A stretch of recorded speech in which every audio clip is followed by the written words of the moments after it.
ਕਹਿ ਕੇ ਗਏ ਸੀ ਪਰਮਾਤਮਾ ਨੇ ਉਹ ਤੁਹਾਨੂੰ ਲਕੀਰ ਸੀ ਬੰਦੇ ਪਹਿਲਾਂ ਬੇਟੀ ਹੋਈ 13 ਸਾਲਾਂ ਬਾਅਦ, ਫਿਰ ਬੇਟੀ ਤੋਂ ਮਤਲਬ 21 ਸਾਲਾਂ ਬਾਅਦ ਜਾ ਕੇ 3 ਬੇਟੇ ਹੋਏ ਨੇ ਜੀ ਪਰਮਾਤਮਾ ਨੇ। ਉਹ ਗੱਲਾਂ ਬੜੀਆਂ ਚੇਤੇ ਹੁੰਦੀਆਂ ਬਾਈ ਦੀਆਂ। ਮੇਰੀ ਉਮਰ 10 ਸਾਲ ਪਰਮਾਤਮਾ ਘਟਾ ਦਿੰਦਾ, ਉਹਨਾਂ ਨੂੰ ਲੈ ਕੇ ਜਾਂਦਾ, ਮੈਂ ਇਹ ਕਹਿ ਸਕਦਾ। ਇਹਨਾਂ ਨੇ ਬੁੱਟਰ ਕਿੱਥੇ ਆ, ਖੇਤ ਆ ਗਿਆ ਮੈਂ, ਜੇ ਮੈਂ ਟਰੈਕਟਰ ਚਲਾਉਣਾ ਤਾਂ ਤੂੰ ਪਰੇ ਹਟ, ਮੈਂ ਟਰੈਕਟਰ ਚਲਾਉਣਾ। ਇਸ ਤਰ੍ਹਾਂ ਦਾ ਪਿਆਰ ਸੀਗਾ। ਬੜੀਆਂ ਯਾਦਾਂ ਨੇ ਬਾਈ ਦੀਆਂ ਬਹੁਤ। ਝਰੀਟ ਵੀ ਨਹੀਂ ਆਈ, ਇਹਨੇ ਭਿਆਨਕ ਐਕਸੀਡੈਂਟ ਸੀ ਜੀ। ਇੱਕ ਸਾਡਾ ਹੋਇਆ ਜੀ ਜਿਪਸੀ ਪਲਟੀ ਸਾਡੀ ਅਬੋਹਰ ਬਾਈਪਾਸ ਤੇ, ਇੱਕ ਸਾਡੀ ਉਹ ਬੈਨ ਸੀਗੀ 68 65 38 ਵੀ ਸ਼ਾਇਦ ਉੱਥੇ ਪਲਟੀ ਸੀਗੀ। ਰੱਬ ਨੂੰ ਉਹ ਗੱਲ ਮਨਜ਼ੂਰ ਨਹੀਂ ਸੀ। ਉਸ ਰਾਤ ਮੈਨੂੰ ਕਹਿ ਕੇ ਆਏ, ਕਹਿੰਦੇ ਵੀ ਜਿੱਦੇ ਪੰਜੀਰੀ ਦੇਣ ਜਾਣਾ ਤੇ ਮੈਂ ਨਾਲ ਚੱਲੂਗਾ। ਮੈਂ ਉਸ ਦਿਨ ਪ੍ਰੋਗਰਾਮ ਨਹੀਂ ਕਰਦਾ, ਮੈਨੂੰ ਪਹਿਲਾਂ ਦੱਸ, ਲੇਕਿਨ ਰੱਬ ਨੂੰ ਉਹ ਗੱਲ ਮਨਜ਼ੂਰ ਨਹੀਂ ਸੀ। ਉਸ ਤੋਂ ਪਹਿਲੇ ਚਲੇ ਗਏ। ਫਿਰ ਇੰਨੀ ਸਪੀਡ ਦਿੱਤੀ ਮੈਨੂੰ, ਬਾਈ ਯਾਰ ਤੂੰ ਮੈਥੋਂ ਵੱਡਾ ਬਾਈ ਸੀ, ਤੂੰ ਮੇਰੇ 2 ਮਾਰ ਕੇ ਮੇਰੀ ਪੀਤੀ ਲਾ ਦਿੰਦਾ, ਆਪਾਂ ਪਰਿਵਾਰ ਨੂੰ ਪਰੇਸ਼ਾਨ ਨਹੀਂ ਕਰਨਾ ਵੀ। ਇਸ ਤਰ੍ਹਾਂ ਦੀਆਂ ਯਾਦਾਂ ਜੁੜੀਆਂ ਹੋਈਆਂ। ਇੰਨੀ ਸਪੀਡ ਦਿੰਦੇ ਸੀ ਮੈਨੂੰ ਤਾਂ ਹੱਦੋਂ ਬਸ ਮਹਿਸੂਸ ਹੀ ਕਰ ਸਕਦੇ, ਮੈਂ ਦੱਸ ਨਹੀਂ ਸਕਦਾ। ਮੈਂ ਅੰਮ੍ਰਿਤਸਰ ਏਰੀਆ ਇਹ ਸਾਡਾ ਗਰਮੀ ਦਾ ਸੀਜ਼ਨ ਹੁੰਦਾ ਸੀਗਾ ਜੀ। ਹੁਣ ਉਹ ਸਾਰੀਆਂ ਯਾਦਾਂ ਵੀ ਅਸੀਂ ਤਾਰ ਦੇ ਨੇੜੇ ਵੀ ਲੈ ਕੇ ਆਏ ਹਾਂ। ਸਾਨੂੰ ਇੱਕ ਪ੍ਰੋਗਰਾਮ ਇੱਦਾਂ ਦਾ ਸੀ, ਪਾਕਿਸਤਾਨੀ ਵੀ ਸੁਣਨ ਆਏ ਸੀਗੇ ਤਾਰ ਤੋਂ ਪਰਲੇ ਪਾਸੇ। ਉੱਥੇ ਇੱਕ ਪੀਰਾਂ ਦੀ ਜਗ੍ਹਾ ਸਾਂਝੀ ਆ, ਇੱਕ ਪਿੱਪਲ ਦਾ ਦਰਖਤ ਹੈ, ਅੱਧਾ ਇੰਡੀਆ 'ਚ ਹੈ ਅੱਧਾ ਪਾਕਿਸਤਾਨ 'ਚ ਹੈ। ਉਹ ਵੀ ਉੱਥੇ ਮੱਥਾ ਟੇਕਣਾ ਸੀ, ਉਹ ਵੀ ਸੁਣਨ ਆਏ ਸੀਗੇ। ਮਾਈਕ ਹੁੰਦੇ ਸੀ, ਲੀਡਾਂ ਵਾਲੇ ਹੁੰਦੇ ਸੀ। 3.5 ਘੰਟੇ ਗਾਈ ਗਏ। ਅਸੀਂ ਕਹੀ ਵੀ ਬਹੁਤ ਯਾਰ ਵੀ ਗਰਮੀ ਹੈਗੀ ਉਤੋਂ, ਤੇ ਹਟੂ ਪਤਾ ਨਹੀਂ ਕਦੋਂ। ਫਿਰ ਰੱਬ ਨੇ ਮਿਹਰ ਕੀਤੀ, ਮੀਂਹ ਪੈ ਗਿਆ ਪਰ ਉਹ 'ਚ ਕਰੰਟ ਆਉਣ ਲੱਗ ਗਿਆ, ਫਿਰ ਹਟੇ ਸੀਗੇ। ਜਦੋਂ ਅਸੀਂ ਵਹਿਣਾ ਕਿਤੇ ਪੈਗ ਵੀ ਲਾਣਾ, ਉਹਨੇ ਕਹਿਣਾ ਬੁੱਟਰ ਫਿਕਰ ਨਾ ਕਰੀ, ਤੂੰ ਯਾਦ ਰੱਖੇਂਗਾ ਇੱਥੇ ਪੂਰੀਆਂ ਰੌਣਕਾਂ। ਮੇਰੀ ਗੱਲ ਯਾਦ ਰੱਖ, ਇਸ ਗੱਲ ਦਾ ਫਿਕਰ ਨਾ ਕਰੀ। ਆਮ ਟੂਰਨਾਮੈਂਟਾਂ ਤੇ ਜਾਂਦੇ ਜੇ ਕਿਤੇ ਸਾਨੂੰ ਮੁੱਖ ਮਹਿਮਾਨ ਬੁਲਾ ਲੈਂਦੇ 11,000 ਦੇ ਦਿਓ, ਬਸ ਇਹਦਾ ਵੀ ਉੱਥੇ ਕੋਈ ਕਿਸੇ ਨੂੰ ਵਿਆਹ 'ਚ ਇਨਵਾਈਟ ਕਰਦੇ, ਖੁੱਲੇ ਹੱਥ ਦੇ ਸੀਗੇ। ਕੋਈ ਕਲਾਕਾਰ ਕਿਸੇ ਪ੍ਰੋਗਰਾਮ 'ਚ ਅਸੀਂ ਜਾਂਦੇ, ਕਲਾਕਾਰ ਕੋਈ ਹੋਰ ਗਾਈ ਜਾਂਦਾ 20,000 ਉਹਨਾਂ ਦੇ। ਸਾਡਾ ਤਾਂ ਕੋਈ ਆਮ ਗੱਲਾਂ ਸੀ, ਬਸ ਪੈਸੇ ਦੇ ਨਹੀਂ ਹੈਗੇ ਸੀਗੇ। ਪੈਸੇ ਨੂੰ ਪਿਆਰ ਨਹੀਂ ਕੀਤਾ ਉਹਨਾਂ ਨੇ। ਸਤਿ ਸ਼੍ਰੀ ਅਕਾਲ ਜੀ ਸਾਰਿਆਂ ਨੂੰ, ਤੁਹਾਡਾ ਸਾਰਿਆਂ ਦਾ ਬਹੁਤ-ਬਹੁਤ ਸਵਾਗਤ ਹੈ। ਦੋਸਤੋ, ਅੱਜ ਦੀ ਇਹ ਇੰਟਰਵਿਊ ਬਹੁਤ ਹੀ ਖਾਸ ਹੈ। ਖਾਸ ਹੋਣ ਦੀ ਵਜ੍ਹਾ ਇਹ ਹੈ ਕਿ ਜ਼ਿਕਰ ਉਹਦਾ ਹੋਏਗਾ ਜੋ ਖੁਦ ਮੌਜੂਦ ਨਹੀਂ ਹੈ, ਲੇਕਿਨ ਸਾਡੀ ਯਾਦਾਂ, ਸਾਡੇ ਦਿਲ ਦੇ ਵਿੱਚ ਉਹਨਾਂ ਦੀ ਮੌਜੂਦਗੀ ਹਮੇਸ਼ਾ ਦੇ ਲਈ ਹੈ ਜੀ। ਬਿਲਕੁਲ, ਪੰਜਾਬੀ ਸੰਗੀਤ ਜਗਤ ਦੀ ਜੇਕਰ ਗੱਲ ਕਰੀਏ ਤੇ ਬਹੁਤ ਸਾਰੇ ਨਾਇਆਬ ਹੀਰੇ ਨੇ ਜਿਨ੍ਹਾਂ ਦੀ ਚਮਕ ਕਦੇ ਫਿੱਕੀ ਨਹੀਂ ਪੈ ਸਕਦੀ। ਉਹਨਾਂ ਦੇ ਗੀਤ ਹਮੇਸ਼ਾ ਦੇ ਲਈ ਅਮਰ ਹੋ ਚੁੱਕੇ ਨੇ। ਅੱਜ ਦੀ ਇਹ ਖਾਸ ਇੰਟਰਵਿਊ ਡੈਡੀਕੇਟਿਡ ਹੈ ਉਸੇ ਹੀ ਨਾਇਆਬ ਹੀਰੇ ਨੂੰ ਜਿਨ੍ਹਾਂ ਦਾ ਨਾਮ ਹੈ ਮੇਜਰ ਰਾਜਸਥਾਨੀ। ਗੀਤਾਂ ਦੇ ਵਿੱਚ ਉਹਨਾਂ ਦਾ ਨਾਂ ਅੱਜ ਕੱਲ੍ਹ ਅਜਿਹਾ ਵੱਜਦਾ ਹੈ ਕਿ ਅੱਜ ਕੱਲ੍ਹ ਦੀ ਜਨਰੇਸ਼ਨ ਦੇ ਜ਼ੁਬਾਨ 'ਤੇ ਵੀ ਇਹ ਨਾਮ ਜਿਹੜਾ ਹੈ ਉਹ ਛਾ ਚੁੱਕਿਆ। ਸੋ ਕਿਹੜਾ ਗੀਤ ਹੈ ਐਂਡ ਕਿਸ ਤਰੀਕੇ ਦੇ ਨਾਲ ਉਹਨਾਂ ਦਾ ਨਾਮ ਲਿਆ ਗਿਆ, ਇਹਦੇ ਬਾਰੇ ਜ਼ਰੂਰ ਗੱਲਬਾਤ ਕਰਾਂਗੇ। ਲੇਕਿਨ ਅੱਜ ਅਸੀਂ ਗੱਲ ਕਰਾਂਗੇ ਉਸ ਮਾਲਾ ਦੀ ਜਿਸ ਦੇ ਵਿੱਚ ਉਹ ਮੋਤੀ ਪਿਰੋਏ ਗਏ ਨੇ ਜੋ ਸਾਡੇ ਨਾਲ ਅੱਜ ਮੌਜੂਦ ਨੇ। ਕੀ ਸਫ਼ਰ ਸੀ, ਕੀ ਰਿਸ਼ਤੇ ਸੀ, ਕਿਸ ਤਰ੍ਹਾਂ ਜ਼ਿੰਦਗੀ ਸਾਂਝੀ ਕੀਤੀ, ਕਿਸ ਤਰ੍ਹਾਂ ਜ਼ਿੰਦਗੀ ਨੂੰ ਜੀਆ, ਜ਼ਰੂਰ ਜਾਣਾਂਗੇ। ਉਹਨਾਂ ਦੇ ਬਹੁਤ ਹੀ ਕਰੀਬੀ ਸਾਡੇ ਨਾਲ ਮੌਜੂਦ ਨੇ, ਮੈਂ ਤੁਹਾਨੂੰ ਇੱਕ ਇੱਕ ਕਰਕੇ ਮਿਲਵਾਵਾਂਗੀ। ਉਹ ਦੱਸਣਗੇ ਕਿ ਕਿਸ ਤਰ੍ਹਾਂ ਰਿਸ਼ਤਾ ਬਣਿਆ, ਕਿਸ ਤਰੀਕੇ ਦੇ ਨਾਲ ਸਾਥ ਬਣਿਆ ਔਰ ਕਿਸ ਤਰੀਕੇ ਦੇ ਨਾਲ ਉਹਨਾਂ ਦੀ ਜ਼ਿੰਦਗੀ ਦੇ ਕੁਝ ਖਾਸ ਕਿੱਸੇ ਅੱਜ ਉਹ ਸਾਡੇ ਨਾਲ ਸਾਂਝੇ ਕਰਨਗੇ। ਸਤਿ ਸ਼੍ਰੀ ਅਕਾਲ ਜੀ। ਸਤਿ ਸ਼੍ਰੀ ਅਕਾਲ ਸਰ, ਤੁਹਾਡੀ ਥੋੜੀ ਦੇਰ ਪਹਿਲੇ ਇੱਕ ਸ਼ਿਕਾਇਤ ਚੱਲ ਰਹੀ ਸੀ ਕਿ ਗੀਤਕਾਰ ਜਿਹੜੇ ਹੁੰਦੇ ਨੇ ਉਹ ਕਿਤੇ ਨਾ ਕਿਤੇ ਪਿੱਛੇ ਰਹਿ ਜਾਂਦੇ ਨੇ, ਹੈ ਨਾ? ਲੇਕਿਨ ਮੈਨੂੰ ਲੱਗਦਾ ਗੀਤਕਾਰ ਹੀ ਇੱਕ ਅਜਿਹਾ ਪਿੱਛੇ ਰੱਬ ਦੀ ਬਣਾਈ ਦੇਣ ਹੈ ਜਿਸ ਤੋਂ ਬਾਅਦ ਗਾਣਾ ਜਿਹੜਾ ਦਰਸ਼ਕਾਂ ਤੱਕ ਪਹੁੰਚਦਾ ਹੈ। ਕਿਸ ਤਰ੍ਹਾਂ ਸਾਂਝ ਪਈ, ਕਿਹੜੀ ਪਹਿਲੀ ਮੁਲਾਕਾਤ ਸੀ ਔਰ ਕਿਸ ਤਰ੍ਹਾਂ ਅੱਜ ਤੁਸੀਂ ਇਸ ਚੀਜ਼ ਨੂੰ ਦੇਖਦੇ ਹੋ? ਮੈਮ, ਮੇਜਰ ਰਾਜਸਥਾਨੀ ਜੋ ਗਾਇਕੀ ਦਾ ਇੱਕ ਥੰਮ ਬਣ ਚੁੱਕਿਆ ਸੀ ਉਸ ਸਮੇਂ 'ਚ, ਉਹਨਾਂ ਨਾਲ ਮੇਰੀ ਥਾਂ ਸਾਂਝ ਤਾਂ ਇੱਦਾਂ ਪਈ। ਮੇਰੇ ਵੀ ਕੁਛ ਗੀਤ ਪਹਿਲੇ ਹੋਰ ਆਰਟਿਸਟਾਂ ਨੇ ਗਾਏ ਸੀ, ਜਿਵੇਂ ਕਿ ਹਰਦੇਵ ਮਾਹੀ ਨੰਗਲ, ਕੁਲਵਿੰਦਰ ਕੰਵਲ ਜੀ, ਮੁਹੰਮਦ ਸਦੀਕ ਸਾਹਿਬ, ਹੋਰ ਵੀ ਕਾਫੀ ਆਰਟਿਸਟਾਂ ਨੇ ਗਾਏ ਹੋਏ ਸੀ। ਅਤੇ ਮੇਰੀ ਇਹ ਸਾਂਝ ਉਸ ਸਮੇਂ ਦੀ ਬਹੁਤ ਹੀ ਮਸ਼ਹੂਰ ਕੰਪਨੀ ਪ੍ਰਿਆ ਆਡੀਓ, ਉਹਨਾਂ ਦੇ ਮਾਲਕ ਆਰ ਕੇ ਬੰਸਲ ਜੀ ਨੇ, ਉਹਨਾਂ ਰਾਹੀਂ ਮੇਰੀ ਮੇਜਰ ਰਾਜਸਥਾਨੀ ਜੀ ਨਾਲ ਸਾਂਝ ਬਣੀ। ਇਹਨਾਂ ਨਾਲ ਗੱਲਬਾਤ ਹੋਈ, ਮੇਰੇ ਇਹਨਾਂ ਨੇ ਗੀਤ ਗਾਏ ਜੀ। ਤੇ ਅੱਜ ਜਦੋਂ ਬਹਿੰਦੇ ਹੋ, ਅੱਖਾਂ ਬੰਦ ਕਰਦੇ ਹੋ, ਆਪਣੇ ਗੀਤ ਦੇਖਦੇ ਹੋ, ਉਹਨਾਂ ਦੀ ਆਵਾਜ਼ ਸੁਣਦੇ ਹੋ, ਹੈ ਨਾ ਸਰ? ਪਹਿਲੀ ਗੱਲ, ਪਹਿਲੀ ਉਹ ਜਿਹੜਾ ਅਹਿਸਾਸ ਸੀ ਮਿਲਣ ਦਾ, ਜਦੋਂ ਰਿਸ਼ਤੇ ਦੀ ਮਜ਼ਬੂਤੀ ਬਣਨੀ ਸ਼ੁਰੂ ਹੋਈ, ਉਹ ਅੱਜ ਵੀ ਜ਼ਿਹਨ ਦੇ ਵਿੱਚ ਕੀ ਯਾਦਾਂ ਜਿਹੜੀਆਂ ਹੈਗੀਆਂ ਨੇ ਤਾਜ਼ੀਆਂ ਨੇ? ਯਾਦਾਂ ਤਾਂ ਮੈਮ ਇਸ ਤਰ੍ਹਾਂ ਹੈ ਜਦੋਂ ਵੀ ਉਹਨਾਂ ਨੂੰ ਯਾਦ ਕਰਦੇ ਆ ਮਨ ਭਾਵਕ ਵੀ ਹੋ ਜਾਂਦਾ ਮੇਰਾ। ਕਿਉਂ ਹੋ ਜਾਂਦਾ? ਉਹਨਾਂ ਨਾਲ ਮੇਰਾ ਗੂੜ੍ਹ ਰਿਸ਼ਤਾ ਇਸ ਤਰ੍ਹਾਂ ਬਣ ਗਿਆ ਸੀ।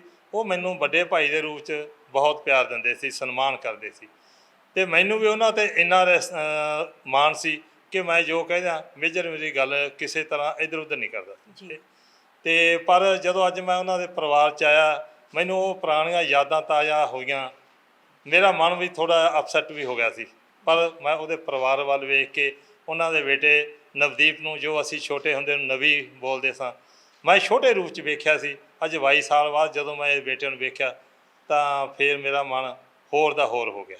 ਜੀ, ਸੋ ਤੁਹਾਡੇ ਨਾਲ ਗੱਲਬਾਤ ਕਰਨਾ ਚਾਹਾਂਗੇ। ਬਹੁਤ ਲੰਬਾ ਅਰਸਾ ਜ਼ਿੰਦਗੀ ਦਾ ਤੁਸੀਂ ਉਹਨਾਂ ਦੇ ਨਾਲ ਹੰਡਾਇਆ। ਮੈਂ ਜ਼ਰੂਰ ਚਾਹਾਂਗੀ ਸਾਡੇ ਦਰਸ਼ਕਾਂ ਨੂੰ ਆਪਣੇ ਬਾਰੇ ਦੱਸੋ, ਔਰ ਇਹ ਵੀ ਦੱਸੋ ਕਿ ਕਿਸ ਤਰੀਕੇ ਦੀ ਯਾਦਾਂ ਅੱਜ ਵੀ ਜ਼ਿਹਨ ਦੇ ਵਿੱਚ ਤਾਜ਼ੀਆਂ ਨੇ, ਜੋ ਦਿਲ ਨੂੰ ਟੁੰਬਦੀਆਂ ਵੀ ਨੇ, ਦਿਲ ਨੂੰ ਸਕੂਨ ਵੀ ਦਿੰਦੀਆਂ ਨੇ ਤੇ ਖੁਸ਼ੀ ਵੀ ਦਿੰਦੀਆਂ ਨੇ। ਦਿਲ ਨੂੰ ਟੁੰਬਣਾ ਤਾਂ ਜੀ ਉਹਨਾਂ ਦੀ ਗੈਰ ਹਾਜ਼ਰੀ ਹੈ ਜੀ। ਸਕੂਨ ਉਹਨਾਂ ਦਾ ਸੁਭਾਅ ਦਿੰਦਾ ਜੀ। ਜਿਨ੍ਹਾਂ ਦਾ ਸੁਭਾਅ ਸੀਗਾ ਉਹ ਯਾਦ ਕਰਦੇ ਆ ਸਕੂਨ ਮਿਲਦਾ ਹੈ। ਜੋ ਕੁਝ ਅੱਜ ਪੰਜਾਬੀ ਸੱਭਿਆਚਾਰ ਦੇ ਵਿੱਚ ਜਿੰਨਾ ਕਿ ਮੇਰਾ ਨਾਮ ਬਣਿਆ ਉਹਨਾਂ ਦੀ ਬਦੌਲਤ ਬਣਿਆ ਜੀ। ਉਹਨਾਂ ਤੋਂ ਬਾਅਦ 21 ਤੋਂ 1 ਕਰਕੇ ਜੋ ਆਪਦੇ ਸਮੇਂ ਦੇ ਹਿੱਟ ਕਲਾਕਾਰ ਸੀ ਮੇਰੀ ਜ਼ਿੰਦਗੀ ਦੇ ਵਿੱਚ, ਉਹਨਾਂ ਨਾਲ ਐਂਕਰਿੰਗ ਕਰਨ ਦਾ ਸਬੱਬ ਬਣਿਆ। ਜੋ ਕੁਝ ਹੈ ਬਾਈ ਮੇਜਰ ਦੀ ਦੇਣੀ ਹੈ, ਇਹੀ ਫੀਲ ਕਰਦੇ ਹਾਂ। ਬਾਕੀ ਤੁਸੀਂ ਮੇਰੇ ਚਿਹਰੇ ਤੋਂ ਹੀ ਪੜ੍ਹ ਲਓ, ਕਿਉਂਕਿ ਮੇਰੀ ਉਮਰ 10 ਸਾਲ ਪਰਮਾਤਮਾ ਘਟਾ ਦਿੰਦਾ, ਉਹਨਾਂ ਨੂੰ ਨਾ ਲੈ ਕੇ ਜਾਂਦਾ, ਮੈਂ ਇਹ ਕਹਿ ਸਕਦਾ ਜੀ। ਪਰਮਾਤਮਾ ਦੀ ਰਜ਼ਾ ਅੱਗੇ ਸਾਡੀ ਕਿੱਥੇ ਚੱਲਦੀ ਹੈ ਨਾ। ਤੁਹਾਡਾ ਭਾਵੁਕ ਹੋਣਾ ਸਮਝ ਦੇ ਵਿੱਚ ਆ ਰਿਹਾ ਹੈ ਸਰ, ਲੇਕਿਨ ਜ਼ਰੂਰ ਜਾਣਨਾ ਚਾਹਾਂਗੀ, ਉਹਨਾਂ ਦਾ ਨਾਮ ਸਟੇਜ 'ਤੇ ਤੁਹਾਡੇ ਵੱਲੋਂ ਬੋਲਿਆ ਜਾਂਦਾ ਸੀ, ਜਿੱਦਾਂ ਕਿ ਤੁਸੀਂ ਕਿਹਾ ਕਿ ਐਂਕਰਿੰਗ ਮੈਂ ਕਰਦਾ ਸੀ। ਉਹਨਾਂ ਵੱਲੋਂ ਸਟੇਜ 'ਤੇ ਪਹਿਲੀ ਵਾਰ ਜਿਹੜਾ ਤੁਹਾਡਾ ਨਾਮ ਲਿਆ ਗਿਆ, ਠੀਕ ਹੈ, ਕਿ ਇਹ ਅੱਜ ਸਾਡੇ ਨਾਲ ਖੜਨਗੇ ਸਰ, ਉਹ ਅਲਫਾਜ਼ ਕੀ ਸੀ? ਉਹ ਨਾਮ ਲੈਣ ਦਾ ਇੱਕ ਜਿਹੜਾ ਭਾਵਨਾ ਸੀ ਉਹ ਕੀ ਸੀ, ਔਰ ਕੀ ਯਾਦ ਆਉਂਦਾ ਹੈ? ਮੈਂ ਤਾਂ ਇਹ ਕਹੂੰਗਾ ਜੀ, ਇੱਕੋ ਮੈਨੂੰ ਨਵਾਂ ਨਾਂ ਦੇ ਕੇ ਗਏ ਸੀ। ਨਾਂ ਤਾਂ ਮੇਰਾ ਸੁਖਚੈਨ ਸਿੰਘ ਹੈ ਜੀ। ਮੈਂ ਇਸ ਲਾਈਨ 'ਚ ਜਦੋਂ ਆਇਆ ਸੁਖਚੈਨ ਮੰਨੂ ਦੇ ਨਾਂ 'ਤੇ ਆਇਆ ਸੀਗਾ, ਪਰ ਉਹ ਮੇਰਾ ਨਾਂ ਬਦਲ ਕੇ ਮੈਨੂੰ ਮਾਨ ਦਾ ਨਾਂ ਦੇ ਗਏ ਜੀ। ਮੈਨੂੰ ਮਾਨ, ਸਾਡਾ ਮਿੰਨੀ ਭਗਵੰਤ ਮਾਨ, ਛੋਟਾ ਭਗਵੰਤ ਮਾਨ ਦਾ ਨਾਂ ਇਹਨਾਂ ਦੇ ਗਏ। ਹੁਣ ਮੈਨੂੰ ਸੁਖਚੈਨ ਤਾਂ ਕੋਈ ਜਾਣਦਾ ਨਹੀਂ ਇਸ ਫੀਲਡ ਵਾਲਾ ਜੀ, ਸਭ ਮਾਨ ਕਰਕੇ ਮੈਨੂੰ ਪੁਕਾਰਦਾ, ਸਭ ਮਾਨ ਬਾਈ ਆ ਗਿਆ, ਮਾਨ ਅੰਕਲ ਆ ਗਿਆ ਜੀ। ਹੁਣ ਤੁਹਾਡੇ ਬੱਚੇ ਇਹ ਵੀ ਕਹਿੰਦੇ ਆ, ਇਹ ਸਭ ਕੁਛ ਉਹਨਾਂ ਦੀ ਬਦੌਲਤ ਹੀ ਹੈ। ਨਹੀਂ, ਮੈਂ ਜ਼ਰੂਰ ਇੱਥੇ ਜ਼ਿਕਰ ਕਰਨਾ ਚਾਹਾਂਗੀ, ਆਪਾਂ ਵੀ ਮਾਨ ਸਾਹਿਬ ਨੂੰ ਦੇਖ ਰਹੇ ਹਾਂ ਕਿ ਜਦੋਂ ਦੇ ਸੀਐਮ ਬਣੇ ਨੇ, ਉਸ ਤੋਂ ਪਹਿਲੇ ਵੀ ਜਦੋਂ ਉਹ ਹੈ ਨਾ ਸੀਗੇ, ਤੇ ਉਦੋਂ ਉਹਨਾਂ ਦੀ ਜਿਹੜੀ ਦਸਤਾਰ ਹੈ, ਪੱਗ ਹੈ, ਉਹ ਇਸੇ ਕਲਰ ਦੀ ਦੇਖਦੇ ਸੀਗੇ, ਔਰ ਅੱਜ ਉਹਨਾਂ ਨੂੰ ਦੇਖ ਕੇ ਮੇਰੇ ਮਾਈਂਡ 'ਚ ਵੀ ਇਹ ਚੀਜ਼ ਆਈ ਸੀ। ਸੋ ਵਧੀਆ ਨਾਮ ਦੇ ਕੇ ਗਏ ਨੇ, ਕਿਉਂਕਿ ਉਹ ਮੇਰੇ 94 ਤੋਂ ਲੈ ਕੇ ਜੀ ਅੱਜ ਤੱਕ ਦੇ ਬਹੁਤ ਵਧੀਆ ਦੋਸਤ ਨੇ। ਕੀ ਬਾਤ। ਮੈਂ ਸਾਰੀਆਂ ਇਲੈਕਸ਼ਨਾਂ ਉਹਨਾਂ ਦੀਆਂ ਮੈਂ ਆਪ ਕੰਪਲੇਨ ਕੀਤੀ ਹੈ ਜੀ। ਸਾਰੇ ਅੱਜ ਵੀ ਭਾਵੇਂ 20,000 ਬੰਦੇ 'ਚ ਖੜੇ ਹੋਈਏ, ਡਾਕਟਰ ਕੀ ਹਾਲ ਹੈ ਕਹਿ ਕੇ ਮੈਨੂੰ, ਅੱਛਾ, ਉਹ ਡਾਕਟਰ ਕਹਿੰਦੇ ਨੇ? ਹਾਂ, ਡਾਕਟਰ ਕਹਿੰਦੇ ਆ ਜੀ। ਮੈਂ ਮੇਰਾ ਆਕੂਪੇਸ਼ਨ ਬਾਈ ਦੇ ਜਾਣ ਤੋਂ ਬਾਅਦ ਮੈਂ ਡਾਕਟਰੀ ਕਰ ਲਈ ਸੀ ਪਿੰਡ ਦੁਕਾਨ, ਉਹ ਡਾਕਟਰ ਕਹਿ ਕੇ ਪੁਕਾਰਦਾ। ਸਾਰਾ ਪਰਿਵਾਰ ਉਹਨਾਂ ਨਾਲ ਮੇਰੇ ਬਹੁਤ ਵਧੀਆ ਰਿਲੇਸ਼ਨ ਨੇ ਜੀ। ਇਹ ਵੀ ਫਿਰ ਮੇਜਰ ਮਾਈ ਦੀ ਦੇਣ ਹੈ ਜੀ। ਜੀ ਸਰ, ਤੁਹਾਡੇ ਕੋਲੋਂ ਜਾਣਨਾ ਚਾਹਾਂਗੀ, ਕਿਸ ਤਰ੍ਹਾਂ ਦਾ ਰਿਸ਼ਤਾ ਕਿਦੋਂ ਬਣਿਆ, ਕਿੱਦਾਂ ਯਕੀਨ ਬਣਿਆ, ਔਰ ਅੱਜ ਉਹਨਾਂ ਦੇ ਪਰਿਵਾਰ ਦੇ ਨਾਲ ਵੀ ਤੁਸੀਂ ਉਸੇ ਤਰ੍ਹਾਂ ਕਨੈਕਟਡ ਹੋ, ਚਾਹੇ ਉਹ ਨਹੀਂ ਗਏ ਹੈ ਨਾ, ਤੇ ਤੁਸੀਂ ਨਾਲ ਖੜੇ ਹੈਗੇ ਹੋ। ਆਈ ਮੀਨ, ਸ਼ੁਰੂਆਤ ਕਿੱਥੋਂ ਹੋਈ, ਔਰ ਉਹਨਾਂ ਦੀ ਕਿਹੜੀ ਗੱਲ ਹੈ ਜਿਹਨੇ ਦਿਲ ਨੂੰ ਇੰਨਾ ਛੂਹ ਲਿਆ ਕਿ ਲੱਗਿਆ ਕਿ ਇਹ ਸਾਥ ਹੁਣ ਜ਼ਿੰਦਗੀ ਭਰ ਦਾ?